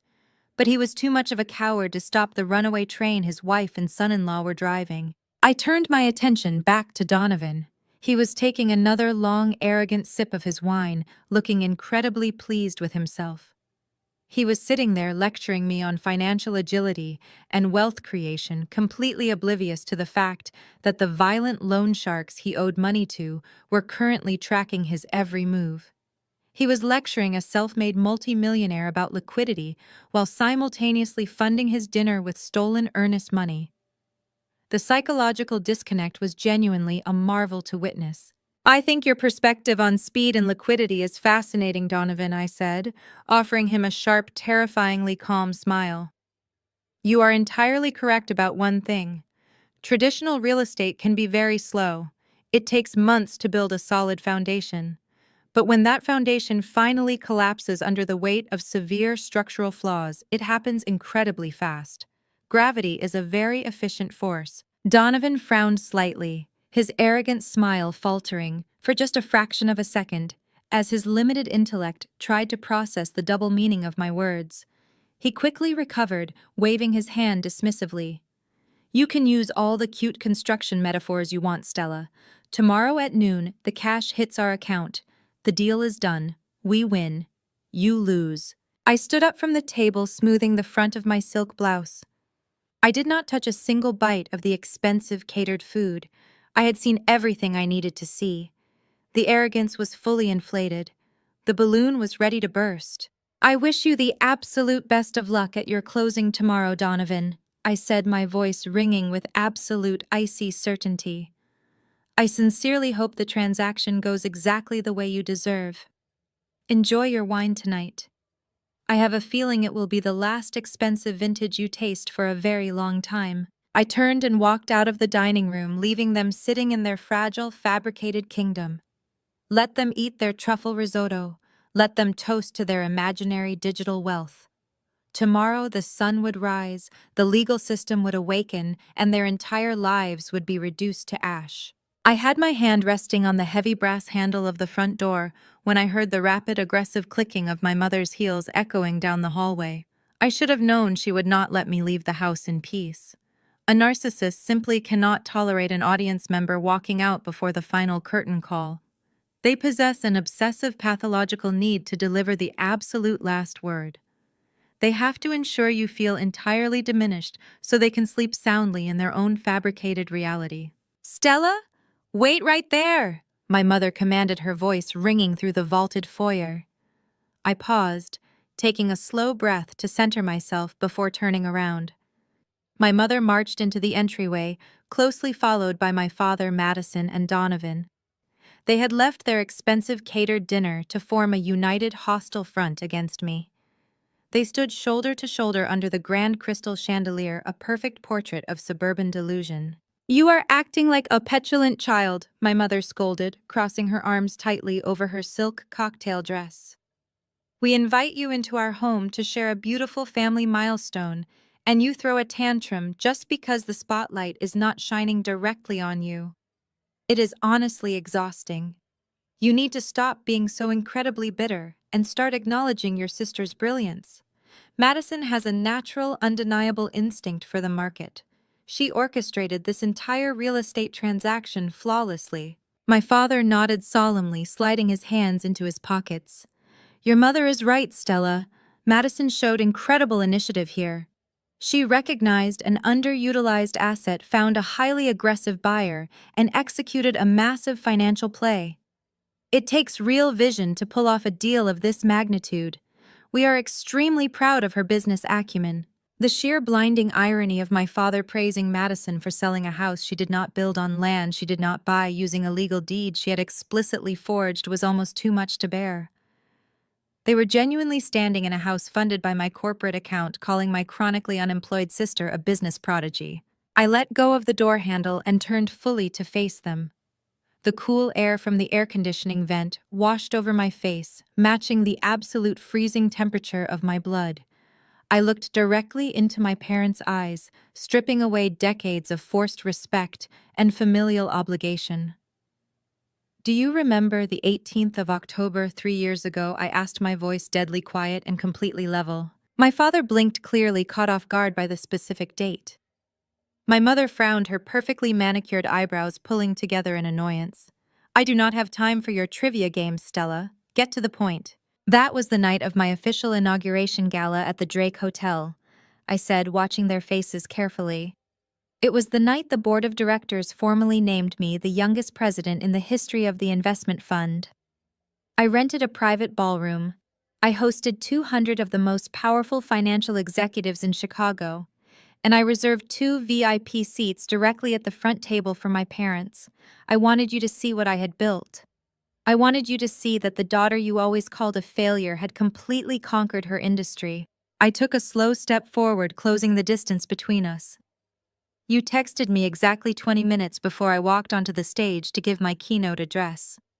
You said there was a severe family emergency and you could not make it. I spent my entire speech terrified that someone was in the hospital, but there was no hospital, was there?" Madison shifted uncomfortably, suddenly finding the marble floor tiles very interesting. Donovan looked back and forth between us, entirely out of his depth. "The emergency," I continued, my voice cutting through the foyer like a sharpened blade, "was that Madison had a minor breakdown because she could not find the right custom evening gown for a charity gala. A gala she was attending with a man she ended up dumping 2 weeks later. You abandoned the defining milestone of my professional life. You left those 2 chairs completely empty in front of my entire corporate board so you could go shopping on Oak Street." For a brief, fleeting second, I saw a flash of genuine guilt cross my father's face. He knew it was true. He knew the depth of their betrayal. But my mother, entirely immune to accountability, simply rolled her eyes and let out a loud, exaggerated sigh. "Oh, for heaven's sake, Stella," my mother snapped, waving her hand as if swatting away a fly. "That is so entirely in the past. You are always so incredibly petty and calculating. You hold on to these ancient, meaningless grudges just so you can play the permanent victim. We bought her a dress. You survived. Your company is doing fine." She stepped closer, raising her chin defiantly as she looked down her nose at me. "You need to let go of this obsessive jealousy. Tomorrow afternoon, your sister is going to be holding $500,000 in liquid cash. She secured a massive, life-changing deal all on her own, without any of your corporate connections or your fancy boardroom titles. Instead of acting like a jealous, bitter older sister, you should really take notes. You could learn a lot from her ambition. You should be learning from her. I stared at my mother, absorbing the absolute terrifying magnitude of her delusion. She truly believed Madison was a genius. She truly believed they had outsmarted me. They had spent my entire life breaking my heart, and now they expected me to bow down and worship the very sibling who was actively trying to rob me blind. Learn from her, I repeated, a slow, dark smile spreading across my face. I looked at Madison. She was standing tall again, her chest puffed out, emboldened by our mother's vicious defense.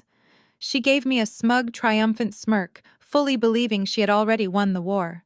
She thought the money was already sitting securely in her bank account. "You are absolutely right, Mom," I said softly, grabbing the brass handle of the front door once more. "Tomorrow is going to be a massive learning experience for everyone involved.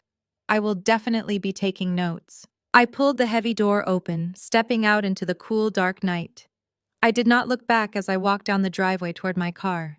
They had delivered their final insult. They had cemented their own fate. There was nothing left to do now, but let the federal government handle the rest. I stopped with my hand hovering over the heavy brass doorknob. The cool night air was already seeping through the narrow gap in the doorframe, promising a clean and silent escape from this deeply toxic environment. But Donovan simply could not let me walk away with the upper hand. His fragile, artificially inflated ego demanded a final, undeniable victory lap. A narcissist backed into a corner will always lash out to protect their grand illusion. I heard his heavy footsteps marching purposefully from the formal dining room into the grand foyer. He carried his massive crystal wine glass, the expensive vintage Cabernet, swirling dangerously close to the rim. He stopped a few feet away from me, his chest puffed out under his velvet dinner jacket. He slammed his free hand down onto the surface of the antique mahogany console table with a sharp, aggressive thud that echoed all the way up to the vaulted ceiling. "You just cannot handle it, can you?" Donovan sneered, his voice dripping with absolute, unadulterated contempt. "You cannot stomach the fact that someone else in this family is about to level up. You have spent your entire adult life playing the big, successful corporate boss, keeping everyone else completely beneath you. And now that Madison and I are cashing a massive check and securing our own absolute financial independence, you are literally losing your mind with jealousy." I turned around slowly, letting my hand fall away from the door. I looked at my mother and father, who were hovering nervously in the hallway archway. I looked at Madison, who was smirking from behind her husband's shoulder. Then I locked my eyes directly onto Donovan. I did not blink. I did not raise my voice. I stripped away every single ounce of sisterly obligation and spoke to him with the cold, mechanical precision of a corporate predator facing an incompetent rival. "I am going to offer you one final piece of free advice, Donovan." I said, my words slicing through the heavy tension in the foyer like a scalpel. "Because tomorrow afternoon the entire landscape of your reality is going to change. Selling an asset that does not legally belong to you is not a simple administrative error. It is a severe federal crime. It constitutes wire fraud, mortgage fraud, and grand larceny. When you sit at that closing table and sign your name to accept $500,000 from a third-party buyer, you are crossing a legal boundary that no defense attorney can walk you back from. So I am asking you one last time. Are you absolutely, undeniably certain your paperwork is clean?" The color instantly drained from my father's face. He knew exactly what they had done. He knew he had forged those property tax documents and insurance declarations just 24 hours ago. He recognized the terrifying legal reality hiding inside my question. But Donovan, completely blinded by his own staggering arrogance and his desperate, frantic need to clear his underground debts, entirely missed the warning. He interpreted my factual statement as a direct personal attack on his fragile ego. Donovan slammed his fist down hard onto the console table for a second time, violently rattling a decorative ceramic vase. "Do not try to intimidate me with your fake corporate legal jargon, Stella," he shouted, his face contorting with genuine unhinged rage. "You are just a bitter, jealous, miserable woman. You are furious because you know our buyer is legitimate.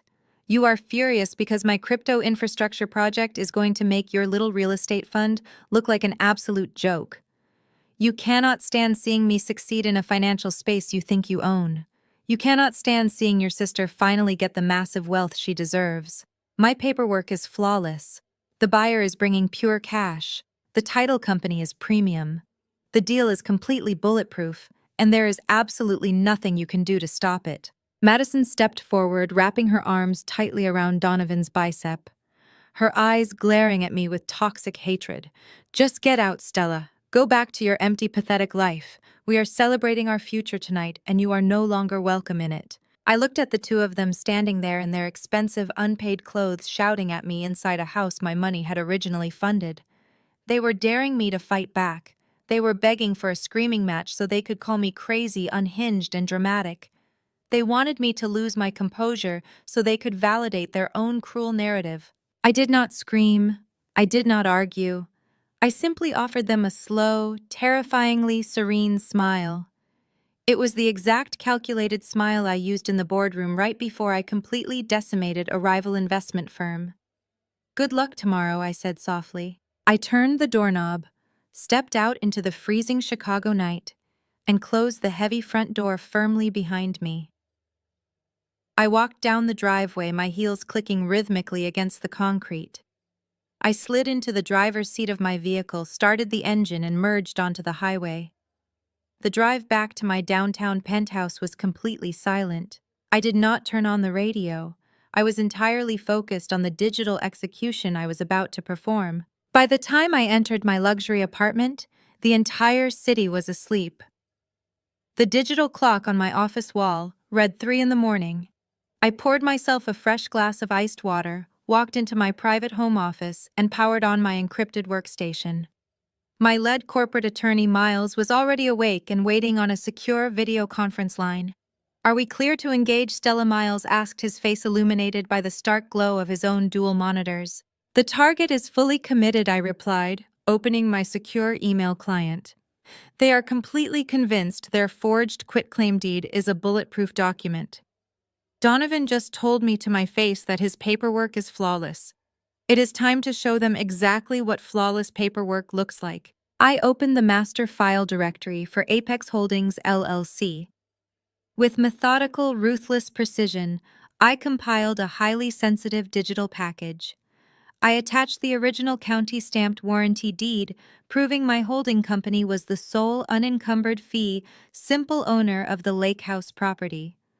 I attached the strict life estate covenant documents, explicitly highlighting the specific legal clause that automatically revoked my parents' right of residency upon any unauthorized attempt to sell or leverage the property. Finally, I attached the ultimate kill switch. It was a formal, legally binding emergency cease and desist order drafted by Miles and preemptively signed by a federal judge. The order explicitly mandated an immediate mandatory halt to any and all title transfers involving the specified property address, citing active real estate fraud, forged documentation, and criminal misrepresentation. "I have the package assembled," I told Miles, double-checking the recipient routing addresses. I had loaded the direct internal email addresses for the senior underwriting department at the buyer's funding bank. More importantly, I loaded the direct, highly secure internal server address for the executive closing team at Vanguard Premier Title and Escrow. They would not receive this in a general public inbox. This payload was going straight to the private desk of the managing director, my corporate ally. "Sending the payload now," I stated. I pressed the enter key. The loading bar flashed across my screen for a fraction of a second before the delivery confirmation chimed loudly in the quiet room. The digital files soared through the city's fiber optic networks, bypassing every receptionist and landing squarely in the highest, most authoritative legal systems involved in the transaction. Long before the sun would rise, long before Madison even woke up to put on her expensive closing day outfit, the financial guillotine had already been triggered. I leaned back in my ergonomic chair, turned off my bright monitors, and looked out at the glittering silent lights of the Chicago skyline. The trap was permanently locked. There was absolutely no escaping the massacre waiting for them at noon. The morning sun glared off the floor-to-ceiling glass panels of the Vanguard Premier Title and Escrow building in downtown Chicago. It was exactly 9 o'clock. I was sitting comfortably in the private soundproof executive suite belonging to the firm's owner, sipping an incredibly smooth espresso. Through the tinted one-way glass of the observation window, I had an unobstructed high-definition view of Conference Room A. The theater was perfectly set, and the actors had arrived exactly on time to perform their final tragic act. Madison strutted into the conference room first, treating the corporate space like her own personal runway. She was dressed in a sharp, tailored ivory suit that she had undoubtedly charged to a maxed-out credit card just for this occasion. She tossed her designer handbag onto the polished mahogany table with an aggressive thud, acting as though she were a seasoned real estate tycoon closing the deal of the century. My mother, Barbara, followed closely behind her, practically vibrating with toxic, unearned pride. Barbara took her seat and immediately began ordering the junior receptionist around, demanding sparkling water with a very specific slice of lemon. My father, Richard, took the chair next to my mother. He looked distinctly unwell. The artificial lights overhead highlighted the deep, terrified bags under his eyes. He kept shifting his weight, desperately trying to ignore the fact that he was sitting in a federally regulated financial institution after committing deliberate document forgery. Sitting directly across the massive table from my family was the buyer. He introduced himself as Mr. Caldwell. Caldwell did not look like a traditional real estate investor. He did not carry a leather briefcase or wear a silk tie. He wore a stiff, dark suit that did not quite fit his broad shoulders, and he had the cold, dead eyes of a man who dealt exclusively in violence and leverage. He was the front man for the South Side Lending Syndicate. Caldwell drummed his thick fingers against the tabletop, projecting an aura of intense, dangerous impatience. He was not there to negotiate or celebrate. He was there to wash dirty money and collect a physical asset. Then there was Donovan. My brother-in-law was physically deteriorating right in front of my eyes. Despite the heavy air conditioning humming through the luxury office, a visible sheen of cold sweat coated Donovan's forehead. He had taken off his velvet dinner jacket from the night before, replacing it with a stiff dress shirt that was already clinging uncomfortably to his back. He kept pulling at his collar, his chest heaving with shallow, panicked breaths. Every 30 seconds, his phone would violently vibrate against the mahogany table. From my vantage point behind the glass, I watched Donovan flinch every single time the screen lit up. He did not need to say a word for me to know exactly who was texting him. The loan sharks were not sitting in the lobby waiting patiently. They were sending him graphic, terrifying ultimatums. They wanted the $415,000 wire transfer initiated by noon, or the interest rate was going to be calculated in broken bones. Donovan snatched the phone off the table, frantically typing out a response with shaking thumbs, likely begging for just a few more minutes of patience. He slammed the device face down, running a trembling hand over his face, completely failing to maintain his fake wealthy persona. Madison, utterly oblivious to her husband's impending physiological collapse, was entirely focused on her own vanity. She pulled her phone out and began snapping selfies from across the table, making sure the Vanguard Premier logo on the frosted glass wall was clearly visible in the background. She was already drafting her next arrogant social media post, ready to brag to her fake followers about her massive financial triumph. She reached into her expensive handbag and pulled out a heavy, gleaming Mont Blanc fountain pen. She unscrewed the cap with a sharp metallic click, positioning it theatrically between her manicured fingers. She was ready to sign her name. She was ready to claim a fortune she did not earn. A young, sharply dressed escrow assistant walked into the conference room, carrying a thick stack of color-coded closing documents. The assistant placed the heavy file directly in front of Madison, smoothing out the top page. Sitting right on top of the stack, secured by a silver paperclip, was a visual representation of the final payout. It was a printed copy of the escrow disbursement ledger showing exactly $415,000 scheduled to be wired directly into Madison and Donovan's joint checking account the second the ink dried on the final signature line. I watched my mother lean over Madison's shoulder, her eyes widening with absolute greed as she stared at the massive number printed on the ledger. Barbara placed a validating hand on Madison's shoulder, whispering something that made my sister beam with toxic pride. My father stared at the document, swallowing hard, trying to convince himself that the forged tax records he had submitted yesterday were actually going to hold up under federal scrutiny. Donovan leaned forward, his eyes locked onto the disbursement ledger like a starving man staring at a feast. The diamond Rolex on his wrist caught the overhead light as he reached out, tapping the paper with a trembling, sweaty finger. He needed that signature. He needed that wire transfer to clear immediately so he could pay off the terrifying man sitting across the table. Madison adjusted her ivory blazer, tossing her blonde hair over her shoulder one final time. She gripped the Mont Blanc pen, hovering the expensive nib just a fraction of an inch above the crisp white paper. She looked at Caldwell, offering him a smug, victorious smile. She thought she had won. She thought the money was already hers. She had absolutely no idea that every single piece of paper sitting on that mahogany table was a direct one-way ticket to a federal indictment. I took another slow sip of my espresso, watching her perfectly manicured hand prepare to make the most catastrophic mistake of her entire life.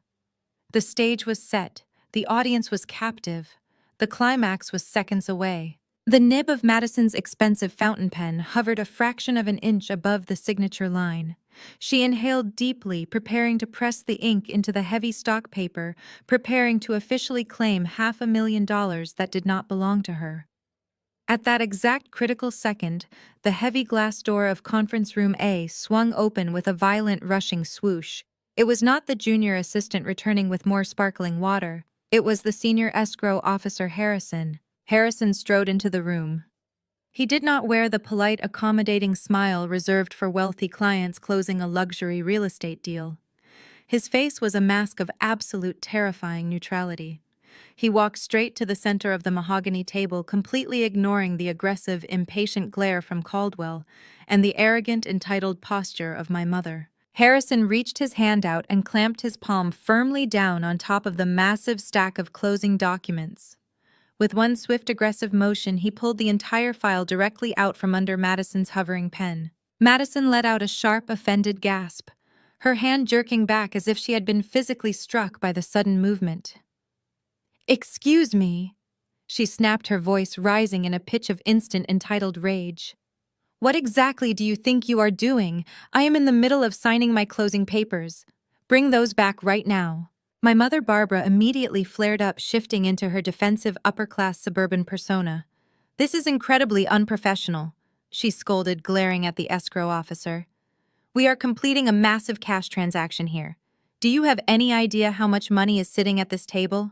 I demand you return those documents to my daughter and fetch your managing director immediately." Harrison did not flinch. He did not apologize. He stood tall, his tailored suit perfectly pressed, projecting the unyielding authority of a man who held the keys to federal compliance. He placed the thick stack of documents on the far edge of the table, entirely out of Madison's reach. Then he pulled a single thin red folder from under his arm. He dropped it onto the center of the polished wood.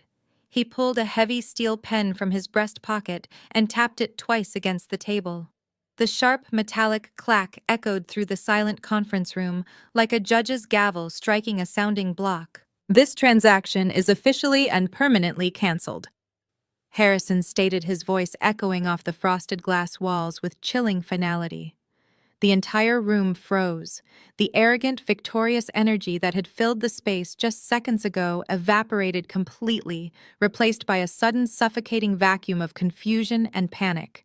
Donovan shot up from his chair legs scraping loudly against the expensive flooring.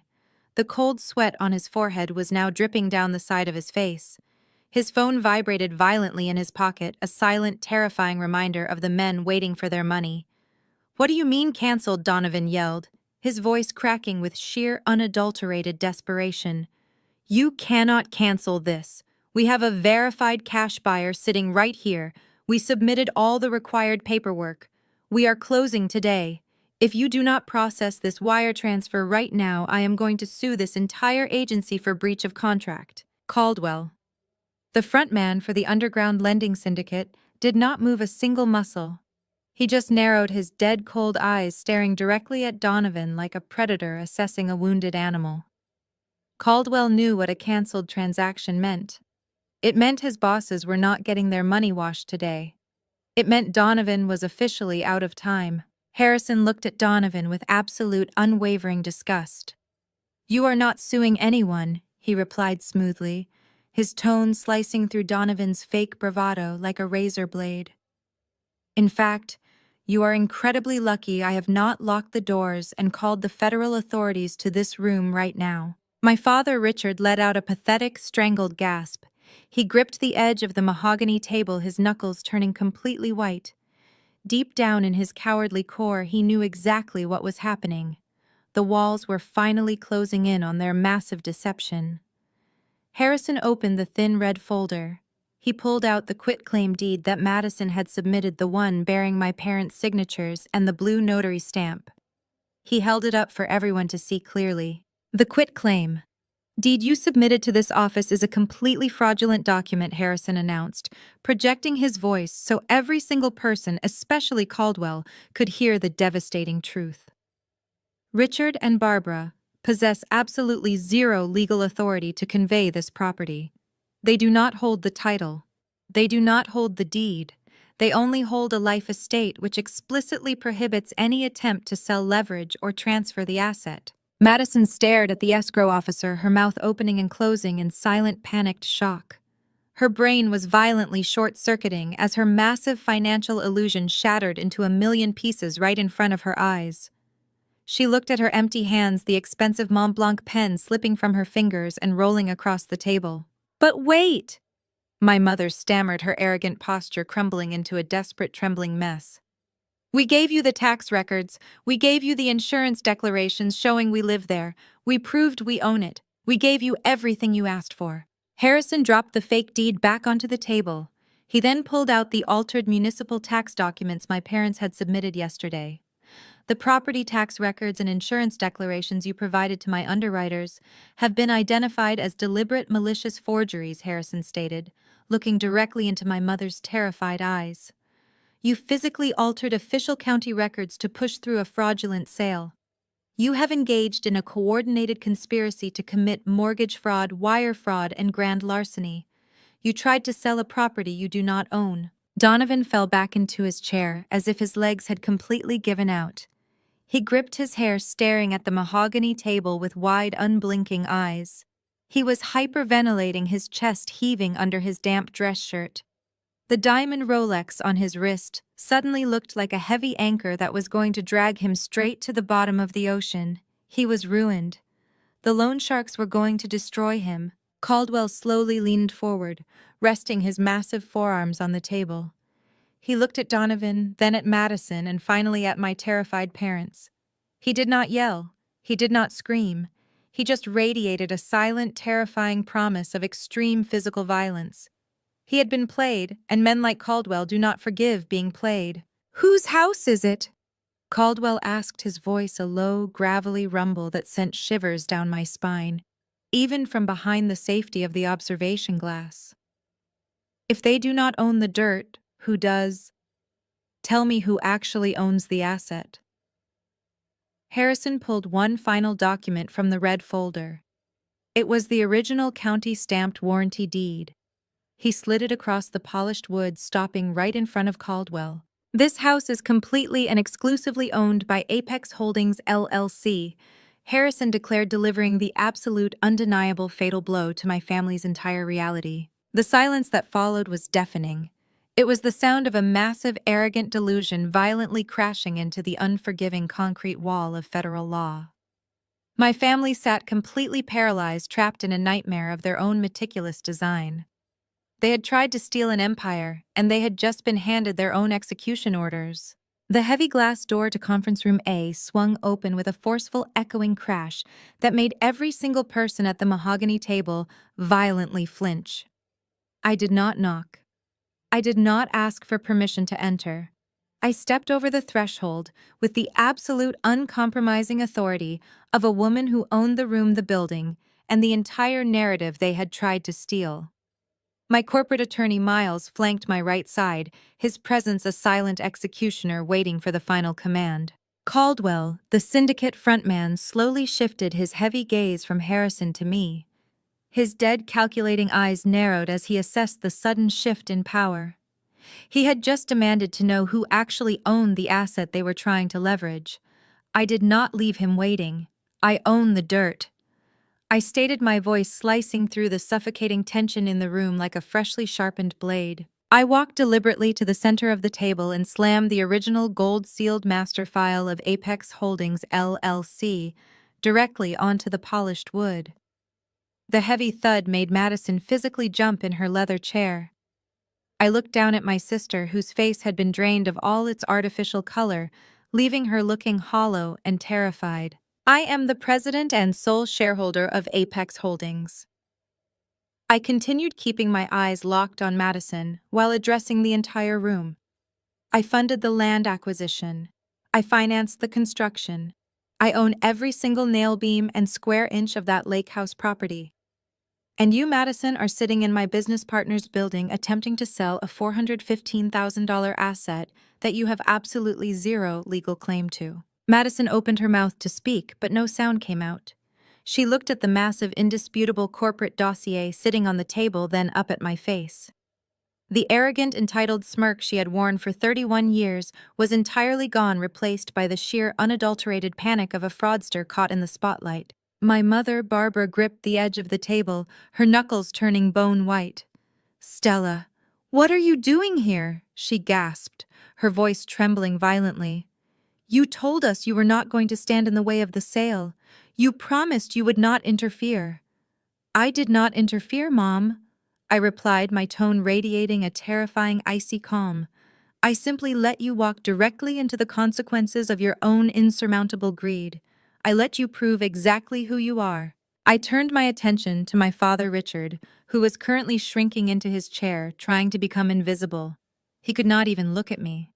He was staring at the forged municipal tax documents sitting near Harrison's hand. "Let us have a brief lesson in advanced property law," I announced, projecting my voice so that Caldwell and Harrison could bear witness to the absolute destruction of my family's delusion.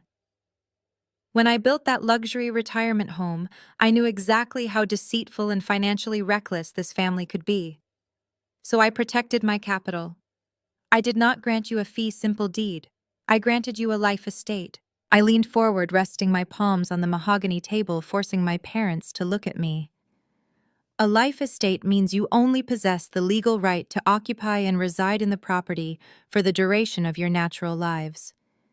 You were tenants. You did not hold the underlying equity. You did not hold the title.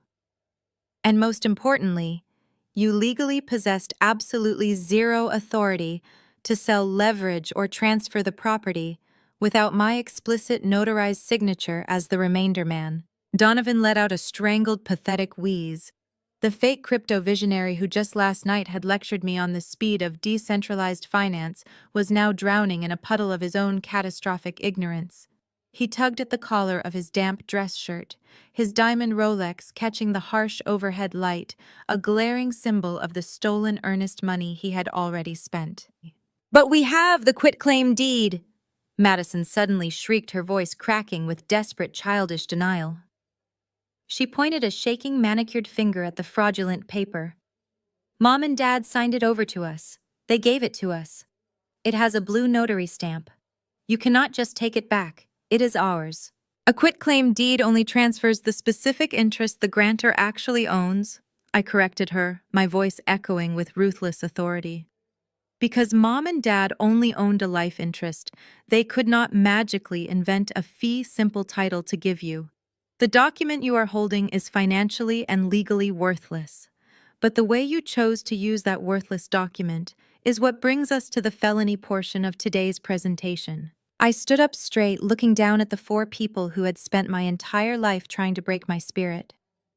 You did not just make a mistake. You engaged in a highly coordinated, deliberate criminal conspiracy. You knowingly accepted a $50,000 cash deposit from a third-party buyer for an asset you did not own. Dad, you actively forged municipal property tax records and insurance declarations to bypass the title underwriting process. You submitted those falsified documents across state electronic lines. I pointed to the fake deed on the table. Those signatures do not represent a family gift. They represent federal wire fraud. They represent grand larceny. And because Donovan attempted to use this fabricated transaction to satisfy an illicit debt, it falls directly under the federal statute for mortgage fraud.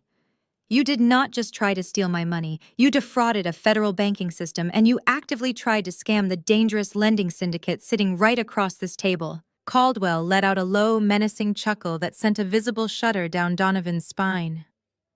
The syndicate frontman leaned back in his chair, folding his massive arms across his chest. He was no longer looking at the paperwork.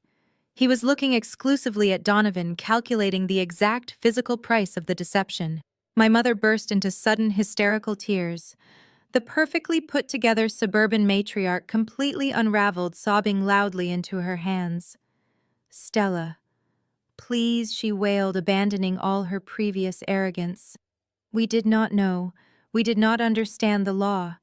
We were just trying to help your sister secure her future. You have to tell them it was a misunderstanding. You have to sign the house over to us right now. If you do not sign it over, Donovan is going to go to prison. They are going to take everything from us.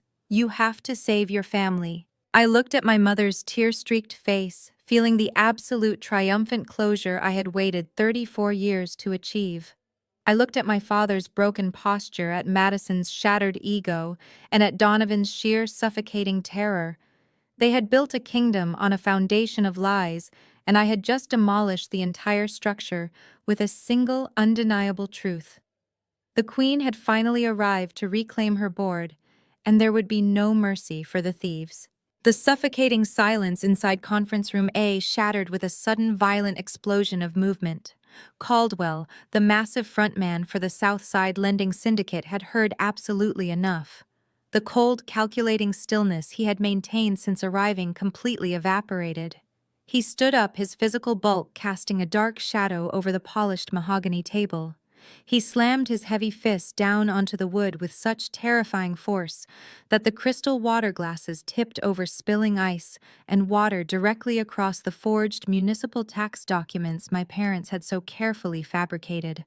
Caldwell ignored the mess. He locked his dead, furious eyes onto Donovan, and the temperature in the room plummeted to absolute freezing. "You arrogant, stupid little man!" Caldwell growled, his voice a low, dangerous rumble that vibrated against the frosted glass walls. "You actually thought you could steal from us.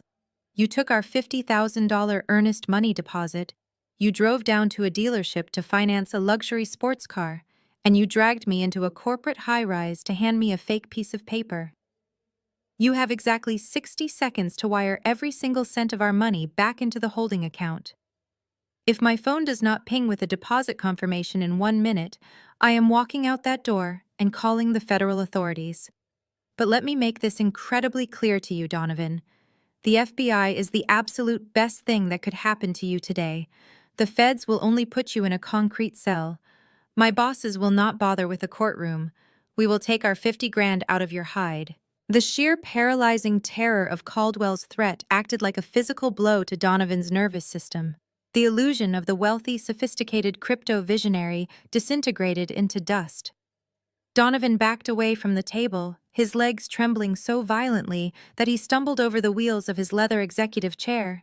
He was hyperventilating, completely consumed by the realization that he was not just facing federal prison, but severe, imminent physical violence. In a split second of absolute cowardice, Donovan desperately searched for a human shield. He turned his frantic, wide eyes toward Madison. All the fake affection and public displays of toxic power couple energy vanished. He pointed a shaking, accusing finger directly at his wife. "This is your fault!" Donovan screamed, his voice cracking hysterically. "You told me they owned the dirt. You told me it was a guaranteed flip. You and your pathetic lying parents set me up. You swore this property was clear. You dragged me into this scam." Madison shrank back against the wall, her hands flying to her mouth in shock. Her husband, the man she had proudly flaunted to demean me just last night, was throwing her directly into the path of a federal indictment and an organized crime syndicate to save his own skin. But Donovan was not finished. The animal panic took complete control of his rational brain. He lunged across the narrow space between the chairs and grabbed my father Richard by the collar of his expensive dress shirt. Donovan hauled the older man half out of his seat, shaking him with violent, unhinged aggression. "Fix this right now, old man," Donovan roared, spitting the words into my father's terrified face. "You forged those tax papers. You signed that fake deed. You better figure out how to pay this man his $50,000 right now, or I swear to God I will tell the feds you masterminded the entire operation. Give him the money. Find the cash. Do it now." My father was gasping for air, his hands pawing weakly at Donovan's grip on his collar. Richard had spent his entire life projecting the image of a strong, successful suburban patriarch. Now he was being physically manhandled and extorted by his own son-in-law, in the middle of a corporate office, completely powerless and drowning in the consequences of his own fraud. The sight of her husband being assaulted and the terrifying reality of federal prison finally broke whatever remained of my mother's sanity. Barbara, the woman who had spent 34 years demanding perfection, criticizing my career, and treating me like a chronic disappointment, completely lost her mind. She dropped physically to the floor. The immaculate upper-class matriarch collapsed onto the premium commercial carpet, her designer cocktail dress bunching around her knees. She scrambled across the floor on her hands and knees, crawling directly toward where I stood next to Miles. She reached out with trembling, desperate hands and grabbed the hem of my tailored trousers. Mascara ran down her cheeks in thick, dark rivers, staining her face as she sobbed with loud, ugly, guttural gasps. "Stella, please," my mother wailed, staring up at me with wild, begging eyes. "You have to save us. You have millions of dollars in your corporate accounts. This house is nothing to you. It is just pocket change. Please, I am begging you on my hands and knees. Just sign the paper, sign the deed over to Caldwell. If you do not give them the house, Donovan is going to go to federal prison. The mob is going to kill him. Madison will be a widow and homeless. Your father will be indicted. You cannot let your own family be destroyed. Save your sister. Save us." My father, finally breaking free from Donovan's grasp, slumped back into his chair and buried his face in his hands, openly weeping. "Please, Stella," Richard choked out between sobs. "We will do anything you want. Just sign the property over. Please do not let them take us away." I stood perfectly still in the center of the chaos. The ambient noise of the room faded into the background. I looked down at my mother, who was clutching my leg like a drowning woman holding on to a life raft. I looked at my father, crying into his hands. I looked at Madison, pressing herself against the glass wall in sheer terror. I looked at Donovan, pacing like a trapped, panicked animal. And I looked at Caldwell, who was already pulling a burner phone from his jacket pocket to make a call that would permanently end Donovan's life as he knew it. I felt absolutely no pity. I felt no obligation. I felt no residual daughterly guilt. The emotional manipulation that had controlled my entire youth had no power here. I looked down at the people crying and begging at my feet.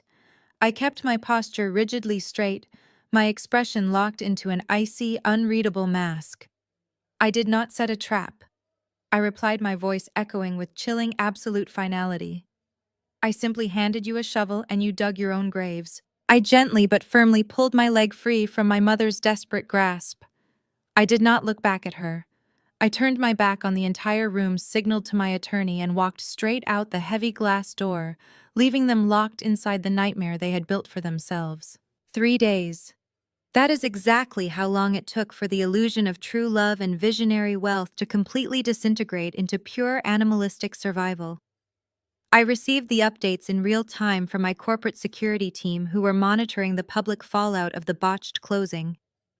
Donovan did not stick around to play the protective husband.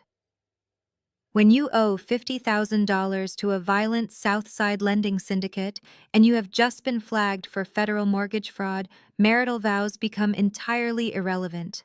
Donovan spent exactly 72 hours pacing the floors of their leased luxury apartment, jumping at every shadow, terrified that Caldwell's men were waiting for him in the parking garage.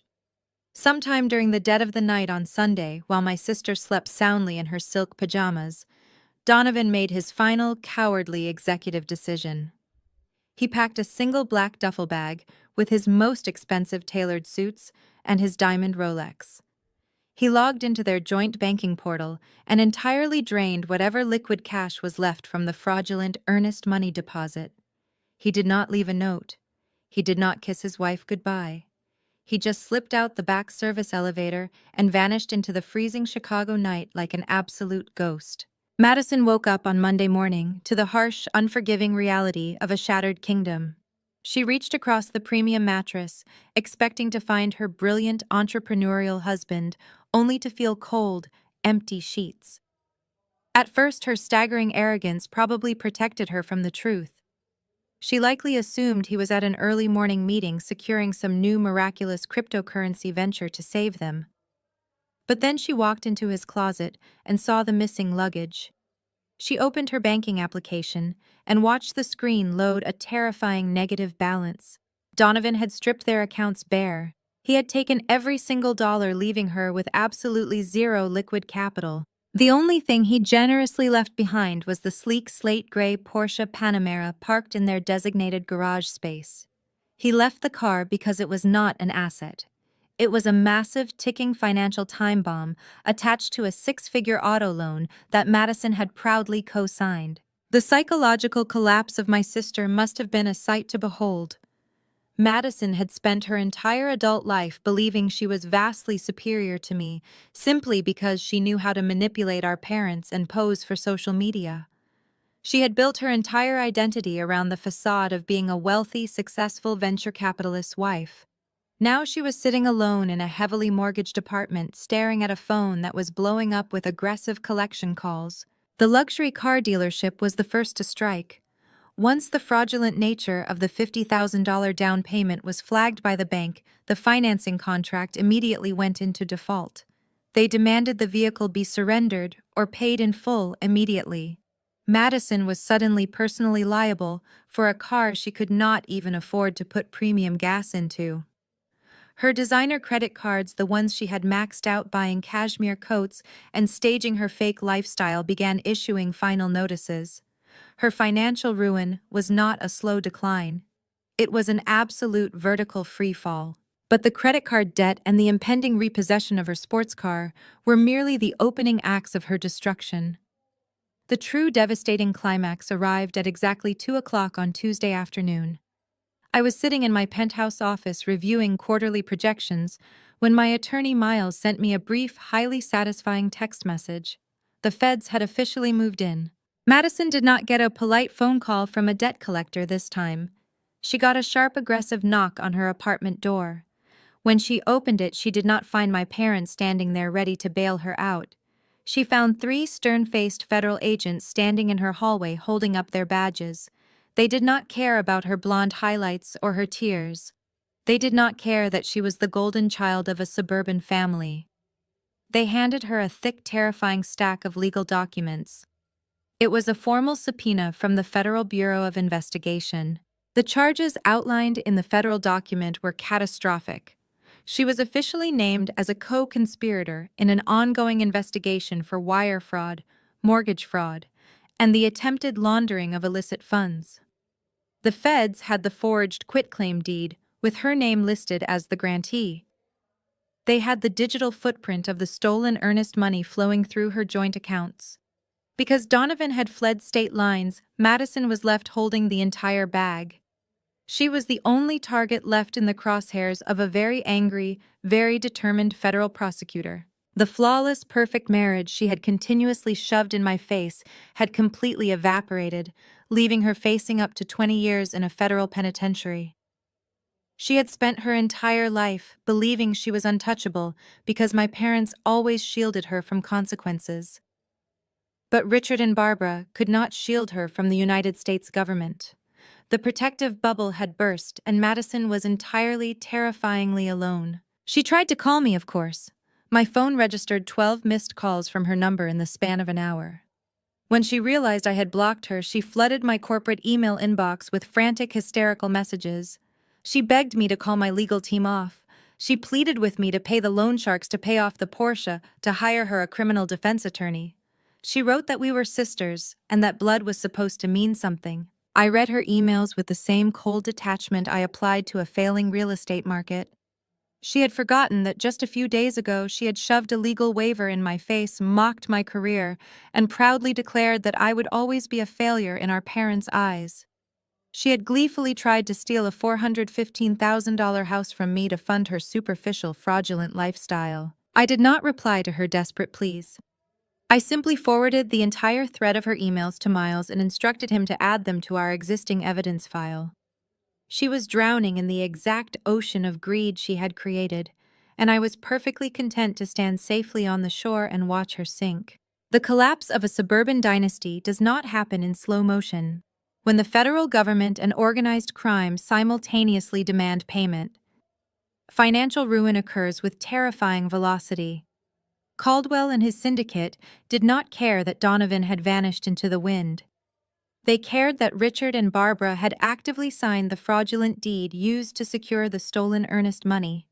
The loan sharks bypassed the legal system entirely and paid a highly persuasive, deeply intimidating visit to my parents' pristine suburban home. Faced with the imminent threat of extreme physical violence, my father completely folded.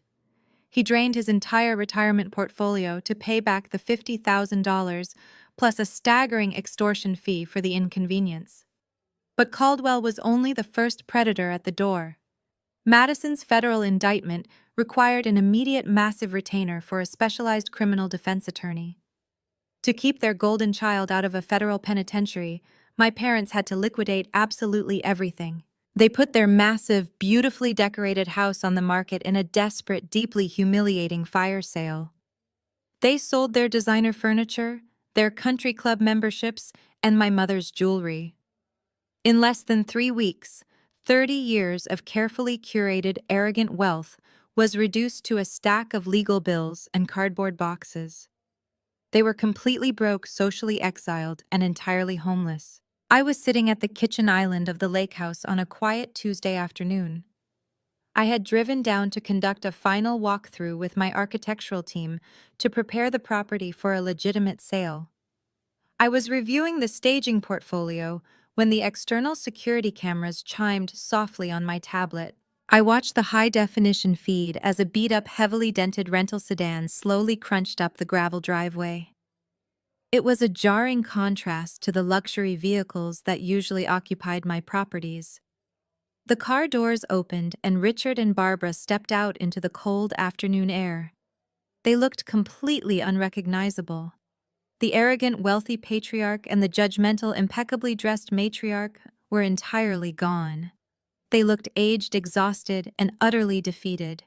They stood in the driveway staring up at the vaulted windows of the $415,000 sanctuary they had previously mocked for being too rustic and full of mosquitoes. I watched them slowly trudge up the wooden steps to the front porch. My mother hesitated before raising a trembling hand to knock on the heavy mahogany door. I did not rush. I took a slow sip of my bottled water, set it down on the Calicut marble counter, and walked calmly toward the entryway. I did not open the door fully. I disengaged the deadbolt, but kept the heavy brass security chain firmly attached, opening the door just a few inches. My mother's face appeared in the narrow gap. Her eyes were bloodshot and swollen, her hair unkempt. When she saw me, fresh tears immediately spilled down her cheeks. "Stella, please," my mother sobbed, her voice cracking with raw, unfiltered desperation. "We have absolutely nowhere else to go. The bank took the house. The lawyers took everything else in our accounts. We are completely out of money, and we have to be out of the rental car by tomorrow. We just need a place to stay. We just need to sleep in the guest room for a few months until we can figure out our next move. Please, Stella, we are your parents. You built this house for us." My father stood behind her, his shoulders slumped, staring at the porch floorboards. He could not even muster the courage to look me in the eye. He was a thoroughly broken man. "Stella, we made a terrible mistake," he mumbled weakly. "We were foolish. But we have paid the price. We have lost everything. You cannot let your own flesh and blood sleep on the street. I looked at the two people who had spent my entire existence making me feel like an inadequate burden. They were not apologizing for the years of emotional abuse. They were not apologizing for trying to steal my property or handing it to a criminal. They were only crying because they were finally experiencing the harsh, unforgiving consequences of their own actions.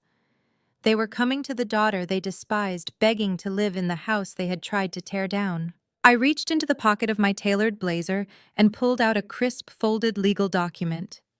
I did not offer a comforting smile. I did not offer a shred of sympathy. I slipped the heavy paper straight through the narrow gap in the doorway. My mother caught it instinctively, her trembling hands gripping the document. She looked down at the bold black letters printed across the top of the page. It was a formal court-approved eviction notice. "What is this?" my mother gasped, her eyes widening in sheer panic as she read the legal header. "Stella, what are you doing? We are asking you for shelter."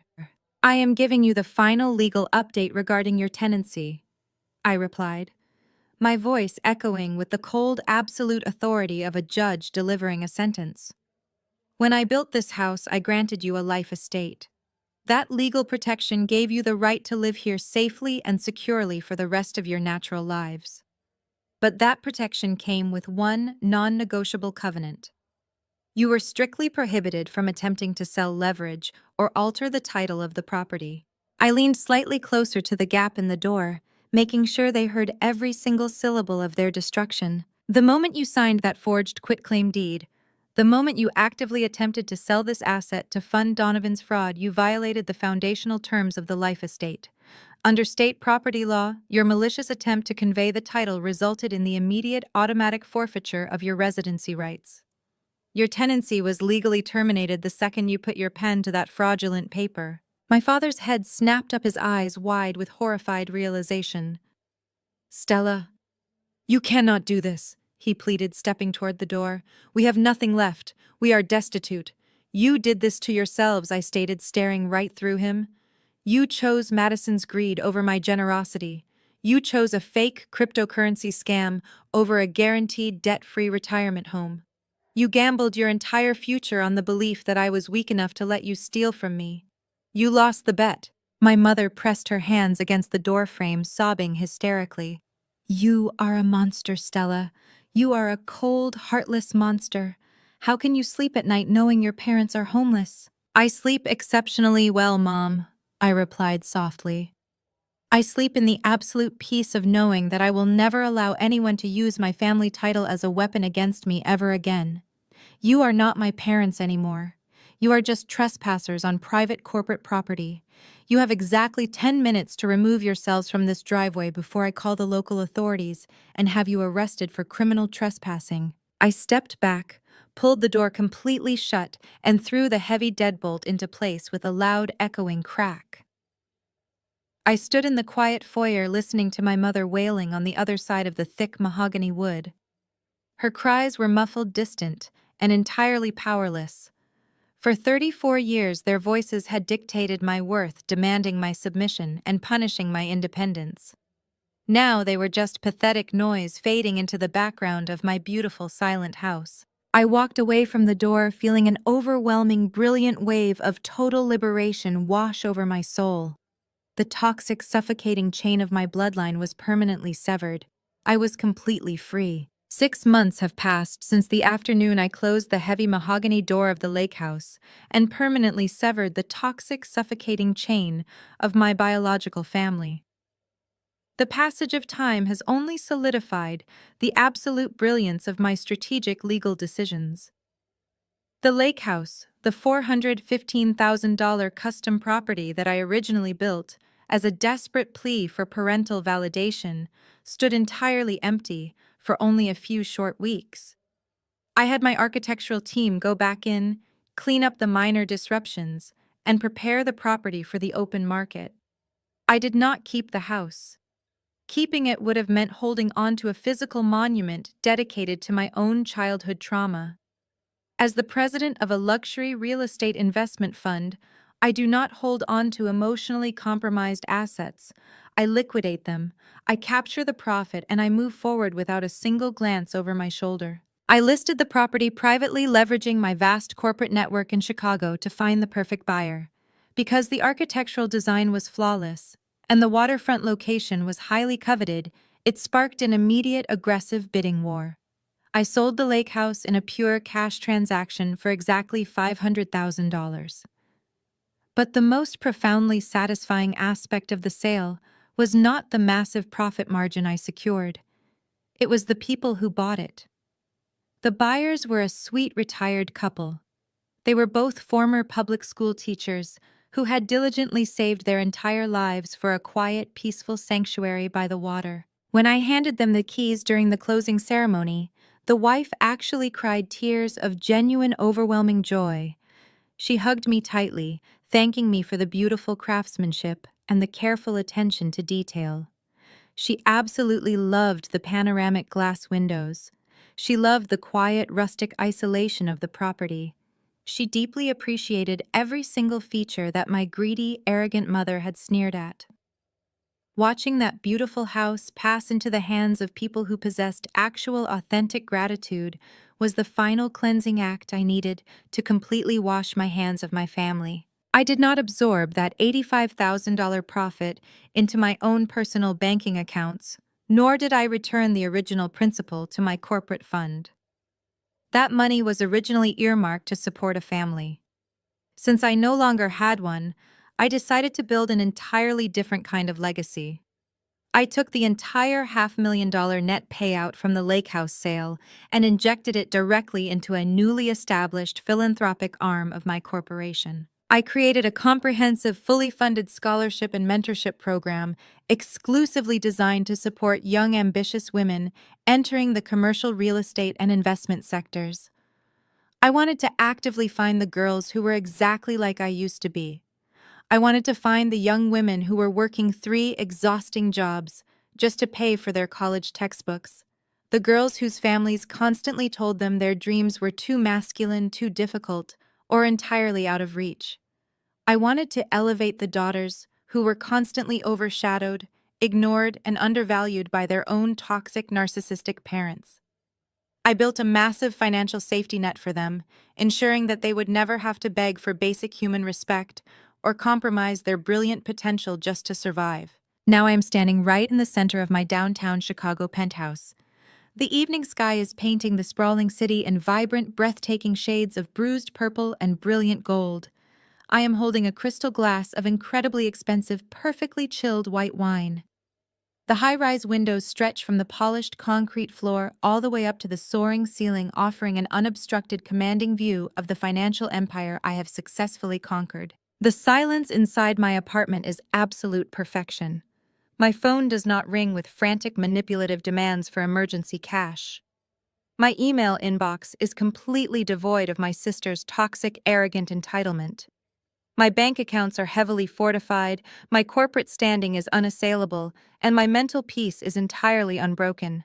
I occasionally hear faint whispers through the corporate grapevine about the miserable, suffocating reality my former relatives are currently enduring. My sister and her fraudulent husband are still hopelessly entangled in a brutal, exhausting federal investigation that has completely destroyed their lives. My parents are living in a cramped, incredibly depressing rental apartment on the absolute outskirts of the city. They are working minimum wage jobs just to keep the lights on and pay off their astronomical legal debts. They lost their curated wealth, they lost their fake social standing, and they permanently lost the only daughter who was ever actually capable of saving them. They are trapped forever in a self-made prison of poverty and profound regret. I feel absolutely nothing for them. I do not feel residual anger. I do not feel lingering pity. They are simply strangers who made a catastrophic mathematical error by betting against my intelligence. For 34 years, I carried the crushing weight of their expectations. I twisted myself into knots, trying to be the perfect, accommodating daughter. I thought that if I just achieved enough, earned enough, and gave them enough, they would finally look at me and see my worth. What I learned in the absolute hardest way possible is that you cannot buy the love of people who are fundamentally bankrupt of empathy. Narcissists do not view generosity as a gift, they view it as a weakness to be maliciously exploited. When I handed them the keys to that lake house, I thought I was giving them a home. Instead, they saw it as a financial weapon they could use to elevate the golden child and destroy me in the process. By turning the absolute letter of the law against them, I did not just protect my financial portfolio, I protected my soul. I took my power back and I locked the heavy steel door right behind me. I take a slow, satisfying sip of my wine, feeling the cool liquid coat my throat. I look out at the glittering lights of the city, a sprawling grid of endless beautiful possibilities. I am completely, undeniably free. Family is not defined by the people who merely share your bloodline. Family is not an automatic, lifelong license to abuse, exploit, and manipulate you without consequence. True family is built on a solid foundation of mutual respect, genuine support, and absolute loyalty. Have you ever been pushed so far to the absolute edge by the toxic entitlement of your own relatives that you had to use the legal system to protect yourself? Have you ever had to drop a nuclear boundary to permanently cut off the people who were supposed to love you the most? If you have survived a family like mine, I want to hear from you. Leave a comment below and share your story. Hit the like button and share this video with anyone who needs the courage to finally walk away from the people who are holding them down. Thank you for listening, and remember that your ultimate success is the absolute best revenge you will ever achieve. The most profound lesson I learned from watching my biological relatives destroy their own lives is that you can never purchase the unconditional love of a narcissist. For decades, I operated under the exhausting delusion that if I just achieved enough, or gave them enough financial support, they would finally recognize my worth. But handing them the keys to a luxury property did not cure their entitlement. It only amplified their greed. When you deal with people who view your generosity as a weakness to be exploited, you have to realize that no amount of money or grand gestures will magically transform them into the supportive family you deserve. Their cruelty is a reflection of their own brokenness, and it has absolutely nothing to do with your value. The second crucial takeaway is that setting absolute ironclad boundaries is not an act of malice. It is an act of fundamental self-preservation. Society constantly pushes the toxic narrative that we must forgive and accommodate blood relatives simply because we share DNA. But biology is not a free pass to commit fraud, abuse, or emotional manipulation. Protecting yourself through strict legal frameworks does not make you cold or vindictive. It makes you incredibly smart. When dealing with manipulative individuals, you cannot rely on their moral compass, because they simply do not possess one. You must rely on the cold, hard letter of the law to build an impenetrable fortress around your peace of mind and your hard-earned assets. Ultimately, walking away from toxic family members is the absolute greatest victory.